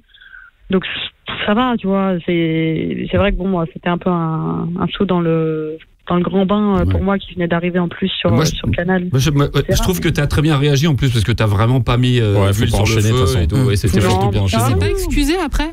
Non, je crois pas. Hein. Bah, j'ai envoyé un message au Paris Saint-Germain pour leur dire je suis désolée du bad buzz que ça peut engendrer par rapport à lui. Enfin, c'est pas mon intention, quoi. Disons que ça a pris une telle tournure, ça a fait un tel buzz que ça m'a un peu dépassé et que c'est pas mon objectif, quoi. Donc c'est plus dans ce sens-là, tu vois, que j'ai fait une démarche. Ouais, mais derrière, Margot, ça s'est mis à gagner, donc finalement, cette Ligue des Champions, c'est un peu la tienne. J'espère que tu l'as porté, Margot. Je peux pas si bien dire, hein, parce que je sais qu'il y a eu des réunions au PSG, etc., et que ça, quand même, il y a eu un impact derrière sur sa façon de communiquer, et ça a eu quand même, ça a été un tournant, pas sportif, mais quand même un tournant, je pense, dans sa manière d'agir, de communiquer avec les médias notamment. C'était quand la date, Margot, tu t'en souviens à peu près? C'est début octobre. Début octobre. Ouais, mois d'octobre en tout cas. Ok. Donc la réunion où déjà il fait amende honorable déjà auprès de ses joueurs en leur disant je vais mettre de l'eau dans mon vin, c'est le 3 décembre. Donc et c'est vrai que moi j'ai aussi entendu dire que le club lui avait dit là avec les journalistes il va falloir mettre aussi un peu de l'eau dans ton vin parce que sinon ça va être compliqué. Ouais. Non mais après c'est vrai que c'était une période différente. Il est pas très fan des journalistes au départ parce qu'il en a pris plein la tête. Parce que il était sur ses gardes. Ouais, il était sur ses gardes. Il n'avait pas encore réussi à mettre un peu ce qu'il voulait faire avec le Paris Saint-Germain, avec les joueurs surtout. C'est-à-dire que c'est un travail qui a pris du temps pour mettre tout ça en place et pour que ça fonctionne derrière. Donc je pense qu'il y a aussi ce côté-là. Où là, il est un peu sur la réserve. Avec les journalistes, on lui pose des questions, mais comme ça marche pas encore comme il veut, je pense qu'il est un peu, tu vois, ça le titille un peu de ce côté-là et il est sur la défensive et donc du coup, il attaque un peu tout le monde et c'est pour ça qu'après il a changé parce que les résultats ont changé aussi. Mais si oui, ça reste comme ça, je suis pas sûr. Franchement, moi je comprends. Moi j'aime bien, c'est un bon mec. Moi j'aime bien le mec. Hein. Franchement, au départ. Ils ont une telle pression. Enfin, il faut se mettre à leur place, tu vois, 2 secondes. Enfin, je pense pas qu'on vive une telle pression dans nos boulots respectifs. Donc. Toi, t'as pas vécu ici la pression la même? Mais Margot, qu'est-ce qui t'éclate toi le plus? Est-ce que c'est d'intervenir pendant un match? Est-ce que c'est les interviews d'après-match? Parce que je vois qu'on te demande beaucoup de choses. Est-ce qu'on te donne carte blanche par exemple pendant un match par exemple? Oui, bien sûr. C'était aussi une des conditions qui ont fait que je suis allée à Canal parce que je savais que j'avais quand même cette liberté de ton sur les matchs. Alors évidemment, on reste professionnel, etc. Mais je voyais pas l'intérêt de changer ma manière d'être, en tout cas en changeant de chaîne, parce que voilà, je fais les choses, je pense. Enfin, ça me correspond en tout cas la façon dont. C'est ton truc en plus. Ouais. Alors moi, tu vois, ma philosophie sur le bord terrain, c'est dès que j'ouvre la bouche, faut que je donne une info. Si c'est pour dire des trucs qui en ont, enfin, juste blabla. Non, moi, il faut toujours, c'est une prise de parole, une info. Après, il faut aussi jauger de l'importance de l'info, mais tout peut être une info, tu vois. Un bruit, une odeur, un truc que t'entends. Après, voilà, il faut essayer de jauger, mais l'idée, c'est ça. Des fois, j'interviens moins parce qu'il y a moins de choses à dire. Des fois, un peu plus, il y a des choses à dire, mais voilà, pour moi, c'est le plus important. Il est là. T'as le temps de jouer un peu encore, non, ou pas? Ouais, bien sûr. Je joue 1 à 2 fois par semaine. Ah ouais. Et Margot, ça veut dire qu'il veut jouer encore avec toi, donc. Quand tu veux. Ouais, il a joué. Quand tu veux. Qu'est-ce qu'il y a, Flo? Non, mais il est plus en capacité de jouer. Moi, j'ai joué encore au tennis, je fais pas de pickleball, hein, monsieur. Non, Margot, tu sais, Margot, on a commencé l'émission tout à l'heure en faisant un peu un tour de table et en demandant à chacun s'il y avait un lieu. Ça peut être une ville, ça peut être un stade, ça peut être un endroit très précis, un lieu qui symbolisait un peu ton rapport un peu intime au sport. Est-ce que toi, il y aurait un lieu qui te viendrait comme ça? Au sport, je vais devoir te dire le stade de Gerland. Mais tu Parce peux, il n'y a pas de problème. Personne l'a dit déjà. Parce que tu vois, pour moi, c'est les bases, les prémices de tout ce qui m'a construit derrière, tout ce qui a construit ma carrière derrière. Parce que quand j'étais plus jeune, j'avais créé un site internet sur l'actualité de l'OL. J'avais fait éditer ensuite mes cartes de visite et puis j'allais au stade de Gerland et notamment à côté au centre d'entraînement pour attendre les joueurs à la sortie des entraînements et des matchs pour leur donner ma carte et leur dire rappelez-moi, j'ai un site internet de fans de l'OL. Génial. C'est incroyable. Pas mal, hein. Voilà, et donc certains m'ont rappelé, je me souviens que Rémi Garde m'avait appelé, qui était entraîneur à l'époque, et Sidney Govou, qui est aujourd'hui consultant avec qui je fais des matchs, C'est bon, ça. j'avais fait une interview. Voilà, après, il y avait certains qui m'ont pas rappelé. Benzema, j'avais filé ma carte, il m'avait pas rappelé, par exemple. Mais c'est pas grave. Pour moi, c'est une super expérience, donc voilà, c'est tout. T'avais ton propre média, quoi. Ouais, Exactement. espace-ol.com. Et t'avais 14 ans. cartonné, hein. Pas mal, hein. Franchement, ça cartonnait. J'avais EA Sports qui fait les jeux FIFA là à l'époque, qui les fait encore, je crois, qui m'avait contacté et je pouvais faire des jeux concours. Après, j'avais eu une radio Radio Espace qui m'avait contacté pour que je fasse le JT de l'OL et qu'on soit en partenaire. Voilà, donc ça avait quand même bien pris, quoi. Donc c'est vraiment les débuts de ma carrière. Je pense que ça m'a beaucoup servi. Donc t'étais pas attaquante que sur le terrain. Tu savais aussi attaquer ton sujet. Ce qui est fou, c'est que j'avais 14 ans, hein, donc j'étais une gamine. 14-15 ans, j'avais. Ouais, mais t'avais le virus. Et moi, je voulais t'avoir au téléphone. Je voulais même que tu sois là. Mais tu bosses aujourd'hui, je crois. Mais parce que t'étais une de mes belles rencontres de ma parenthèse Canal. Et donc, voilà, avec Marina Lorenzo. Moi aussi, Pat, hein, tu le sais, hein, au-delà de nos matchs, la bienveillance incarnée. C'est gentil. Voilà, on va peut-être vous laisser, non? La bienveillance incarnée. Et un extérieur du pied remarquable, quand même. C'est bien de dire les choses quand elles sont bien. En France, on aime bien critiquer, mais il faut arrêter, il faut être bienveillant. Merci d'avoir été là, en tout cas, pour les restos, c'est un petit geste et je tenais à ce que tu sois un petit peu parmi les passionnés de sport. Ça fait plaisir. Merci mille fois, Margot Dumont. Merci surtout pour votre engagement, parce qu'on n'en parle pas assez, mais c'est surtout ça qui est important, qu'il y ait des personnes engagées comme ça pour ce type de cause. Donc, c'est une très très bonne chose et voilà, je vous félicite moi pour ça surtout. Merci beaucoup Margot, c'est super sympa. On espère qu'on va mettre plein de buts au niveau de la cagnotte grâce à toi et grâce au fait que tu as participé à l'émission. Franck Moilier qui est avec nous, qui lui n'est pas un amoureux du stade de Gerland, non, mais du Vélodrome. Il va vous dire qu'il y a un seul olympique, c'est ça? C'est ça, attention, on va pas lancer l'Olympico maintenant, mais en tout cas Franck, un petit rappel sur la façon dont ceux qui nous écoutent, vous tous qui nous écoutez, la façon dont vous pouvez participer à la cagnotte de ce soir. Écoute, pour participer, c'est très simple. On peut télécharger l'application Radio Resto sur iOS ou Android, ou bien aller sur le site internet radio.restoducoeur.org. On le rappelle, un don de 100 € vous coûte en réalité 25 € après la déduction fiscale, et c'est un bébé qui est accompagné pendant 3 mois. Mais 1 €, c'est un repas, donc vraiment même les plus petits dons, etc. Puis on dit toujours, tiens, je le ferai ce soir ou je le ferai demain matin, faites-le maintenant, ça prend. Moi je l'ai fait avec mon téléphone, ça prend vraiment 10 secondes, quoi. Ça prend 10 secondes, et donc l'idée, c'est que les centres qui accueillent les familles et les bénéficiaires des Restos du Cœur puissent s'adapter, s'organiser pour pouvoir accueillir les familles avec des petits bébés, et 128 000 bébés ont été accompagnés juste l'année dernière, des bébés de 0 à 3 ans qui venaient avec leur maman ou avec leurs parents.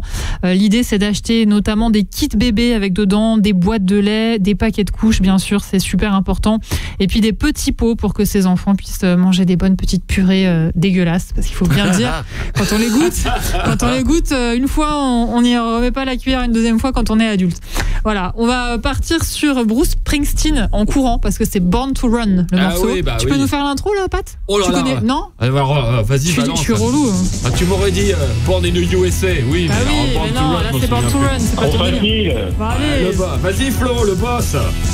5 secondes. Le boss, Bruce Springsteen, 75, album Born to Run qui fête ses 50 ans avec le E Street Band. C'est parti. Yeah.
Bruce Springsteen, Born to Run sur Radio J'achète Resto. un S. Bah quoi? Qu'est-ce que j'ai dit? Bruce Springsteen. T'as enlevé les S. Springsteen. Tu vas avoir du mal à le dire. J'ai dit Springsteen? Oui. Mais non. Bien sûr. C'est impossible. Tu parlais de la statue de. La statue de quoi? Je comprends plus rien. Au secours, il y a trop de garçons autour de moi. Jingle. Radio Resto, saison 6. C'est vraiment l'excuse pourrie, quoi. Tu fais une erreur et après tu dis c'est la faute des garçons. Excusez-moi, messieurs, ça se fait pas. Florian Gazan d'RTL est avec nous pour cette dernière demi-heure de l'émission Les Fanas de Sport sur Radio Resto. On est aussi avec Eric Rabé-Sandratana, ancien capitaine du Paris Saint-Germain, et avec Patangeli d'RFM, qui est l'un des plus grands connaisseurs de la pop, de la variété, du rock, de la musique en général. C'est toute ta vie. Et pas du pickleball. Pas non, du tout. visiblement le pickleball ça prend pas pour l'instant. Tu y viendras, t'inquiète pas. Oui. On en reparle dans 2 ans. Je t'ai promis que j'allais jouer avec toi. Bon, on est aussi avec Franck. Ah, tu verras, Patangeli, le pickleball. On est aussi avec Franck Moilier, qui est donc supporter de l'OM, mais qui est aussi attaché de production à la radio. Personne n'est parfait. La radio ici. Voilà, il cale les invités pour l'émission Décibel d'Émilie Mazoyer sur ici. Et donc, tu es aussi, toi, en lien avec les attachés de presse les plus relous de France. Un peu. C'est vrai, Patangeli. Oui, on les aime quand même. Voilà. On les aime quand même. On sent qu'il reste du boulot encore. Je suis encore en contrat, les gars. 2-3 artistes à caler. C'est pas le métier le plus facile. Et maintenant, mes amis, nous allons accueillir un homme qui a marqué aussi le football français, qui a eu une très très grande carrière. Alors moi, c'est vrai que je suis pas du tout objective. Pour moi, les joueurs qui sont passés par Paris, c'est toujours le pic de leur carrière, leur passage à Paris. Mais là, c'est quand même vachement vrai. Vincent Guérin est avec nous par téléphone. Salut Vincent. Salut Pia, salut à tout le monde. Salut Vincent. Ça va, tout le monde va bien? Salut Vincent. Mais oui, on est hyper heureux que tu sois avec nous, Vincent. Ouais, donc tu n'as pas joué qu'au PSG, donc je vais arrêter d'être monomaniaque. Tu as joué à Brest, au Matra Racing, à Montpellier. Mais au Paris. C'est là que j'ai connu. Et à l'époque, c'était les vrais clubs. À Montpellier, à la Mosson. Ah ouais, Montpellier 111 matchs quand même, Vincent, entre 89 entre 89 et 92, et puis Paris Saint-Germain 92, 98, 253 matchs, 25 buts. Tu as donc partagé une saison avec toi, Rabé. Oui.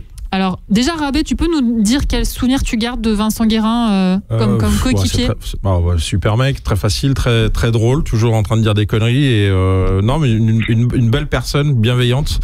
Au-delà de la belle personne qu'il est, moi je voulais parler du joueur parce que moi j'étais admiratif du joueur, mais vraiment. Et Paris, ça a été une époque, mais même à Montpellier où moi c'était un joueur extraordinaire. Il avait les deux pieds, il marquait des buts, il avait une vision du football. Il jouait un petit peu. Je crois que tu jouais un petit peu plus haut à Montpellier. Je veux pas dire mais c'était incroyable. C'était un joueur incroyable. Et je sais pas si on lui a donné justement le retour de la vraie valeur qu'il avait en termes de football. Vincent, t'en penses quoi? Est-ce que t'as l'impression qu'on t'a jugé à ta juste valeur pendant ta carrière et après? Non, je pense pas, mais bon, après c'est comme ça, c'est la vie, moi j'ai eu de la chance, je suis un privilégié, enfin comme Eric, je pense qu'on a eu de la chance de faire de sa passion son métier déjà. Et il faut relativiser, enfin faut prendre toutes ces choses-là positivement, comme je disais, moi j'ai fait ma passion mon métier, j'ai eu la chance pendant 10 ans de gagner des titres. J'ai gagné Coupe de France, Coupe de la Ligue, Championnat de France, Coupe d'Europe. J'ai été le meilleur joueur du championnat. J'ai une sélection en équipe d'Europe. J'ai fait demi-finale de l'Euro avec l'équipe de France. Moi, il me reste, c'est terminé, mais j'aurais bien aimé jouer une Coupe du Monde, mais bon, c'est comme ça, mais déjà sur le parcours, si on m'avait dit ça quand j'étais gamin, j'aurais signé tout de suite des deux mains évidemment, mais c'est surtout le plaisir d'avoir la banane. Enfin, c'est quand j'étais gamin, j'avais toujours la banane. C'est ce que me disaient j'ai revu des potes que j'avais pas vus depuis 30 ans. Ils me disent mais quand tu t'entraînais avec nous, t'avais toujours le sourire.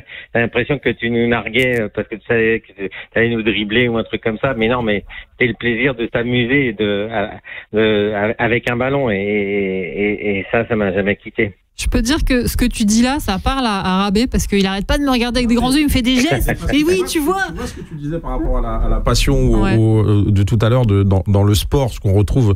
Il vient exactement de te dire que voilà, il était là pour s'amuser et prendre du plaisir.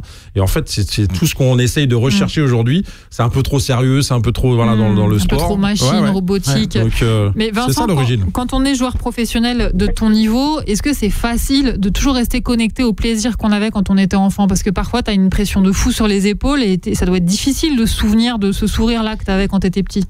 Ouais, il y a une évolution au fil du temps. Évidemment, mon parcours a fait que j'ai été vers le haut niveau et puis après il y avait effectivement plus de pression par rapport aux résultats et ça devient un peu plus un métier entre guillemets, mais bon, pour moi ça n'a jamais été réellement malgré tout un métier. Je crois qu'il n'y a pas de comparaison avec beaucoup de métiers, si ce n'est dans le spectacle peut-être, mais bon, ça reste quand même si il y a effectivement une forme de pression qui est arrivée au fil des années, au fil du temps, ça reste quand même la passion, ça s'est resté la passion et de pouvoir s'entraîner, d'aller au match, enfin voilà, mais après ça faisait partie effectivement de l'excellence quand on joue dans un club après comme le Paris Saint-Germain à l'époque où on y a joué, il y avait effectivement la pression des résultats, mais bon, c'était un peu logique avec la qualité des joueurs qu'il y avait. Il y avait quand même des champions du monde. Il y a eu un futur Ballon d'Or qui était Georges Weah, par exemple, David Ginola qui a été le meilleur joueur en France et en Angleterre, et j'en passais des meilleurs de tous ceux qui ont été aussi élus meilleurs joueurs dans ces années-là. Bernard Lama, Alain Roche, moi, enfin bon. Toi, t'as été élu meilleur footballeur français de l'année par France Football en 95. Et du coup, donc France Foot, c'est eux qui viennent de remettre le Ballon d'Or à Dembélé. Du coup, j'avais envie de te demander comment tu voyais ce Ballon d'Or d'Ousmane Dembélé. Est-ce que toi, t'aurais voté pour lui, d'abord en premier Il n'y a pas photo. Enfin, c'était légitime que Dembélé ait le Ballon d'Or. Il a tout trusté. Il a été performant dans toutes les compétitions. Alors après, effectivement, on peut dire le début de saison était un peu peut-être timide, mais bon, il a tout gagné. Il a été en Ligue des Champions à chaque fois, quasiment dans les matchs coup près. Il a été décisif. Donc c'était légitime. Enfin, il y a même pas de débat. Enfin, ce débat il devrait même pas exister. Je crois que les votes de toute façon étaient vraiment unanimes. Il a écrasé le scrutin. 70% des votes étaient pour lui par rapport à. Et en plus, ce que je trouve par rapport à ce que tu viens de dire, Vincent, et que c'est vrai qu'aujourd'hui on a l'impression que les footballeurs c'est plus un métier qu'une passion. Lui, on sent vraiment qui kiffe de jouer au ballon et qu'en fait il aborde un match, une finale de Ligue des Champions comme il jouait un match de quartier à Évreux, et ça je trouve que c'est beau aussi d'avoir donné le Ballon d'Or à un gars comme ça qui met en avant le collectif, qui est vraiment bon délire, prend pas la tête, et je trouve que ça fait beaucoup de bien au football d'avoir donné le Ballon d'Or à un type comme ça, quoi. Je sais pas s'il y avait autant de statistiques quand il y avait Vincent, parce que maintenant on décortique tout, mais je crois que Vincent était un gars, enfin moi j'ai l'image dans mes souvenirs de gars qui n'arrête pas de courir, et je pense que c'était un des mecs qui courait le plus pendant un match, et c'est sûr. Et c'est ce qu'on appelle maintenant même à l'entraînement, un box to box, non, c'est ça un peu, c'est ça Vincent. Oui, bon, enfin, on m'a surnommé trois poumons parce que effectivement, j'étais un peu quelqu'un qui aimait bien courir, et bon, c'est vrai que j'aimais bien courir, mais aussi avoir le ballon dans les pieds, et bon voilà, donc avoir le rôle un peu de la panoplie complète d'un footballeur, savoir récupérer des ballons, savoir jouer avec le ballon, savoir marquer des buts, savoir faire marquer des buts. Voilà, c'était un peu, enfin moi j'ai toujours eu cette notion-là. Après bon, j'ai eu la chance de créer un peu cette panoplie dans mon jeu, mais bon, voilà, on revient à l'essence de tout, c'est le plaisir de jouer et de s'améliorer, de progresser, et quel que soit le niveau dans lequel on évolue. Et Vincent, quand tu parles de toi en tant que footballeur, donc à la fois cet enfant souriant, toujours présent, le côté qui court beaucoup box to box, en même temps technique, qui aime avoir le ballon, qui aime marquer des buts, honnêtement, si je devais comparer ce portrait aux joueurs de l'équipe d'aujourd'hui du Paris Saint-Germain, celui qui me vient en tête, c'est Joao Neves. J'allais en fait. dire, tu sais bien parce que tu compares. Oui, c'est vrai. Tu te sens un peu, quand tu vois jouer Joao Neves, tu reconnais quelques traits de ton profil à toi de joueur? Ouais, un petit peu, ouais. Il est très actif déjà, on a un peu ces similitudes-là, et puis bon, là, après Vincent était plus technique quand même. En vrai. Non, mais c'est vrai. Ah ouais, non, mais il rigole même pas. Ouais, mais il est jeune, donc je pense qu'il va encore progresser. Enfin, j'espère pour lui qu'il va encore progresser. Il manque cette maturité dans le jeu. Je pense que ça vient au fil du temps. Moi, ça a été un peu pareil. Plus on avance dans son parcours, et plus on joue dans des équipes référentes, et plus on joue des compétitions aussi élevées, et en général on progresse, et puis aussi on côtoie des joueurs vous élève. Moi, je sais que j'ai côtoyé un joueur comme Valdo qui a été méconnu pour son talent, enfin pour moi, et qui m'a ouvert les yeux sur beaucoup de choses. Juste de jouer à côté de lui, ça a été un déclencheur de nouveaux comportements chez moi à travers son évolution au quotidien à ses côtés. Tu peux nous donner un exemple? Parce que je sais que souvent, tu sais, Ousmane Dembélé, il dit par exemple que c'est en observant Messi au Barça qu'il a appris beaucoup de choses, et notamment dans la science du placement dans l'axe. Exactement, mais c'est tout à fait ça. Ah ouais. C'est tout à fait ça. Valdo, c'était exactement la même chose. Il était dans l'art de prendre les informations, évidemment, très vite, très tôt, et dans l'art du contre-pied. Il était toujours, justement, de faire sauter un petit peu il était en avance par rapport aux autres. Il perdait jamais l'arrivée des Valdo. défenseurs, donc ce qui fait que il était toujours, effectivement, il avait toujours un temps d'avance, et il anticipait tout, et il avait une qualité technique évidemment très bonne, avec une super protection de balle, et ce qui fait que il désarçonnait très vite les adversaires. C'était très compliqué de le marquer, hein, très très compliqué. Bon, écoute, Vincent, c'était un bonheur de t'écouter parler de tes années de footballeur. C'était vraiment un plaisir de parler avec toi. On est super content d'avoir pu échanger un petit peu avec toi. Tu prends du plaisir en regardant jouer le Paris Saint-Germain aujourd'hui? Ouais, sur certains matchs, parce que bon, c'est vrai que sur la Ligue 1, c'est un peu compliqué, parce qu'il y a un tel. Alors aujourd'hui, je pense que le niveau a baissé. Enfin, on voit les équipes de Ligue 2 qui ont un mal fou. Dès qu'ils montent en Ligue 1, on a l'impression que, il y a 2 étages d'écart, ne serait-ce que ça. Mais après, on a l'impression que, il y a 8 équipes qui vont jouer le maintien, et puis après, il y a quelques équipes qui vont être un petit peu au-dessus. Enfin, je trouve que, Paris est largement au-dessus.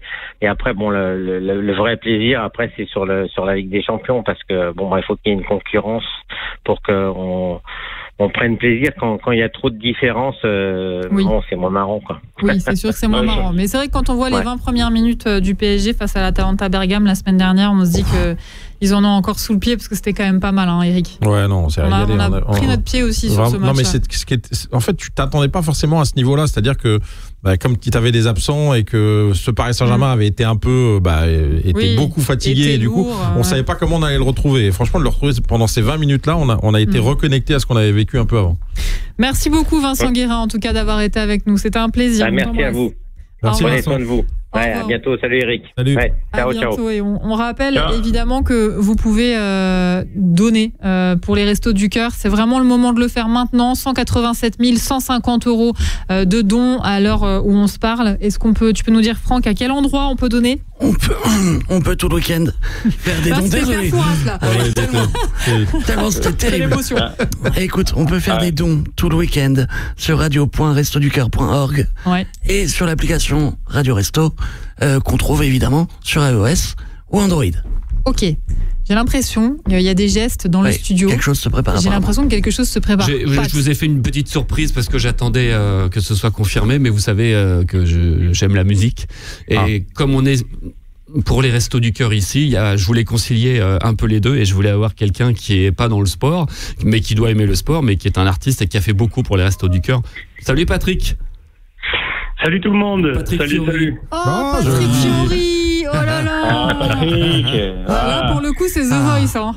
Non, mais je parle pas de l'émission, je parle de la voix de Patrick Fiori. Il a une voix de folie. Si peu. Ça c'est pas important, mais j'ai entendu 187 950, c'est ça? Oui, 187 150 €, Patrick. 150. Écoute, on compte encore sur la générosité des Français, et Dieu sait qu'elle est généreuse. En tout cas, merci à vous tous, toutes, d'être là au rendez-vous. On compte sur vous, on peut compter sur vous. On sait qu'avec ce genre d'émission et votre investissement personnel en plein week-end à chaque fois, ça porte ses fruits, quoi. Puisque vous êtes aussi des bénévoles comme nous, et je suis vraiment très très heureux de pouvoir dire 2-3 mots sur les Restos du Cœur.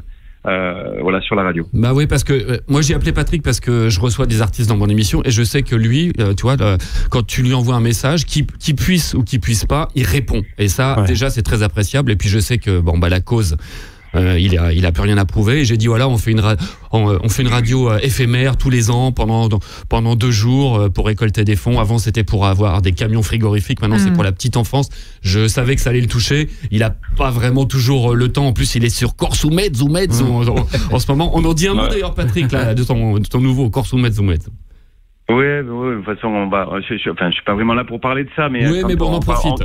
Quand on parle de la petite enfance, de toute façon, quelle que soit l'enfance, et de tous ces gens qui, évidemment, sont dans le besoin, nous, à notre humble niveau, comme on le sait depuis tant d'années, depuis ces dizaines d'années, les Restos du Cœur et les Enfoirés se réunissent pour essayer de mener à bien ces opérations à chaque fois et essayer qu'avec le cœur et qu'avec l'envie, de monter des spectacles, de faire des CD, de fabriquer des albums. Et on sait très bien que derrière chaque CD, chaque DVD, il y a des dizaines, des milliers, des millions de repas qui sont distribués. Donc que vous preniez le relais, sincèrement, ça me fait chaud au cœur, et que vous ayez pensé qu'il y ait eu cette idée-là un jour qui ait pu naître et que vous soyez dit ok, on va essayer à notre niveau. En fait, il n'y a pas de petit niveau, il y a juste des gens qui ont envie de le faire, et ça vraiment, ça me touche. Et les Restos du Cœur, évidemment, depuis ma tendre enfance, depuis ma petite enfance, j'œuvre avec mes parents sans savoir qu'un jour j'allais devenir chanteur, tout ça, quoi, et que j'allais avoir la chance d'intégrer cette troupe merveilleuse qui s'appelle les Enfoirés. Ouais. Et comme nous, on sait pas chanter, on s'est dit on va faire de la radio parce que on sait faire de la radio, donc on dit on va faire une radio qui aide. Ça c'est pas très grave. On va sortir le CD de cette émission, je vous rappelle. Bon, on va pas en vendre beaucoup, mais... Ah ouais, ça va être sympa. Vous savez quoi? Ça peut être une super idée pour la prochaine. Après celle-ci pour la prochaine, peut-être que vous puissiez vous réunir pour enregistrer un CD au profit des Restos du Cœur. Peut-être que... Attention les oreilles. Attends, mais c'est une super bonne idée, hein. Si les animateurs s'y mettent, en plus, et Dieu sait que des millions de gens vous écoutent et vous aiment, peut-être que je sais pas, peut-être je peux essayer de voir de mon côté si je peux fabriquer une chanson ou un truc, mais peut-être que ça peut être intéressant. Je vais pleurer là. Attends, parce que là, je vais tomber dans les pommes en fait. Non, Patrick Fiori, il est en train de nous proposer d'écrire une chanson, quoi. Ouais, ou moi ou quelqu'un d'autre, ça c'est pas important, mais je pense que l'exercice serait sympa, drôle, et puis pour la bonne cause, et ce genre de choses fait avec le cœur, en principe, ça va dans le cœur des gens, quoi. Donc voilà, je me posais la question avant de vous appeler, je me disais, mais quand même, une chanson, ça peut se trouver. Au niveau des cours de chant, je connais 2-3 copains aussi. Voilà. Oui, donc, ça va être cher. Il y a des belles voix dans la radio quand même, faut pas croire, hein. On a quand même des timbres normalement pas trop, voilà. Non mais moi je sais qu'il y en a certains qui chantent et qui osent pas vraiment. Donc moi ça je suis au courant parce que j'ai mes petits indices. Mais écoutez, moi je suis un des bénévoles des restos avec des centaines d'artistes qui sont là tous les ans. Alors je dirais malheureusement oui, mais heureusement pour la bonne cause. Et tant qu'on pourra rester debout, le faire, et tant que mes jambes me tiendront, je serai là pour les restos, je serai là pour les Enfoirés. C'est magnifique. Merci beaucoup Patrick Fiori. Juste, il nous reste 1 minute 30 avant de se dire au revoir. Patrick, je suis quand même obligé de vous poser la question. Est-ce que vous aimez le sport? Oui ou non? Est-ce que vous êtes supporter d'une équipe? Moi je suis supporter d'une équipe, mais je suis supporter du dépassement de soi déjà. D'accord, donc pas supporter. Non mais moi je suis supporter des gens qui se disent je vais pas y arriver, et qui se disent au fond je vais y arriver. Voilà, je pense que il faut tenter beaucoup de choses. Et bien évidemment, je supporte l'OM. C'est pas pour rien qu'on part au Vélodrome avec le Corse ou Metz, mais bon, voilà, je supporte l'OM depuis ma tendre enfance. Alors c'est pas simplement par rapport à leur victoire ou à leur défaite. Là n'est pas le problème. C'est parce que petit garçon, les premiers matchs que j'ai vus voilà, c'est ça, avec mon papa, donc ma tendre enfance, c'était là-bas, c'était dans le cœur de Marseille, dans ce stade Vélodrome, et du coup voilà, donc je me suis dit si petit garçon, vous savez, si votre papa il vous emmène quelque part, vous dites ouais c'était les meilleurs. Et puis finalement, ils sont plutôt pas mal. Donc oui, supporters de l'OM. Magnifique. Vous avez fait un heureux dans le studio, Patrick, parce qu'il était en minorité avec tous les Parisiens autour de lui. Franck Moilier, il est heureux comme tout là. On se croise parfois avec Patrick Fiori et c'est déjà arrivé de parler de l'OM. Ouais, voilà, parce que Franck il travaille ici, il est attaché de production de l'émission Décibel d'Émilie Mazoyer, donc vous l'avez déjà croisé évidemment. Patrick Fiori, merci 1000 fois d'avoir été avec nous. Franchement, c'était une magnifique façon de terminer. Merci Patrick. C'est vous qui êtes magnifique. Merci de faire ce que vous faites, et vous savez à quel point c'est important. et pour avoir réussi à avoir autant d'argent. Voilà, je le dis fortement aux gens qui écoutent vos merveilleuses radios ou qui vous écoutent ailleurs. De toute façon, voilà, merci pour votre générosité encore une fois. Vous savez très bien qu'il y a de plus en plus d'enfants, de plus en plus de mamans avec des enfants en bas âge qui sont en difficulté. Soyons forts, soyons fiers de ce que nous faisons tous et essayons d'apporter un peu plus de confort, en tout cas, ce qu'on peut faire pour ces gens qui sont dans le besoin. Je vous remercie. Merci Patrick Fiori. À très bientôt. Merci mille fois. On écoute. À très bientôt pour l'album, pour le single, le titre. Le rendez-vous est pris, les gars. Les gens qu'on aime de Patrick Fiori sur Radio Resto, on va se l'écouter ensemble. Merci Patangeli, merci Rabé, merci Franck, merci Daniel Riolo, merci à toi Flo Gazan de loin. C'était trop cool de t'avoir aussi. Merci à tous, merci à toutes les équipes de Radio Resto. On écoute Patrick Fiori.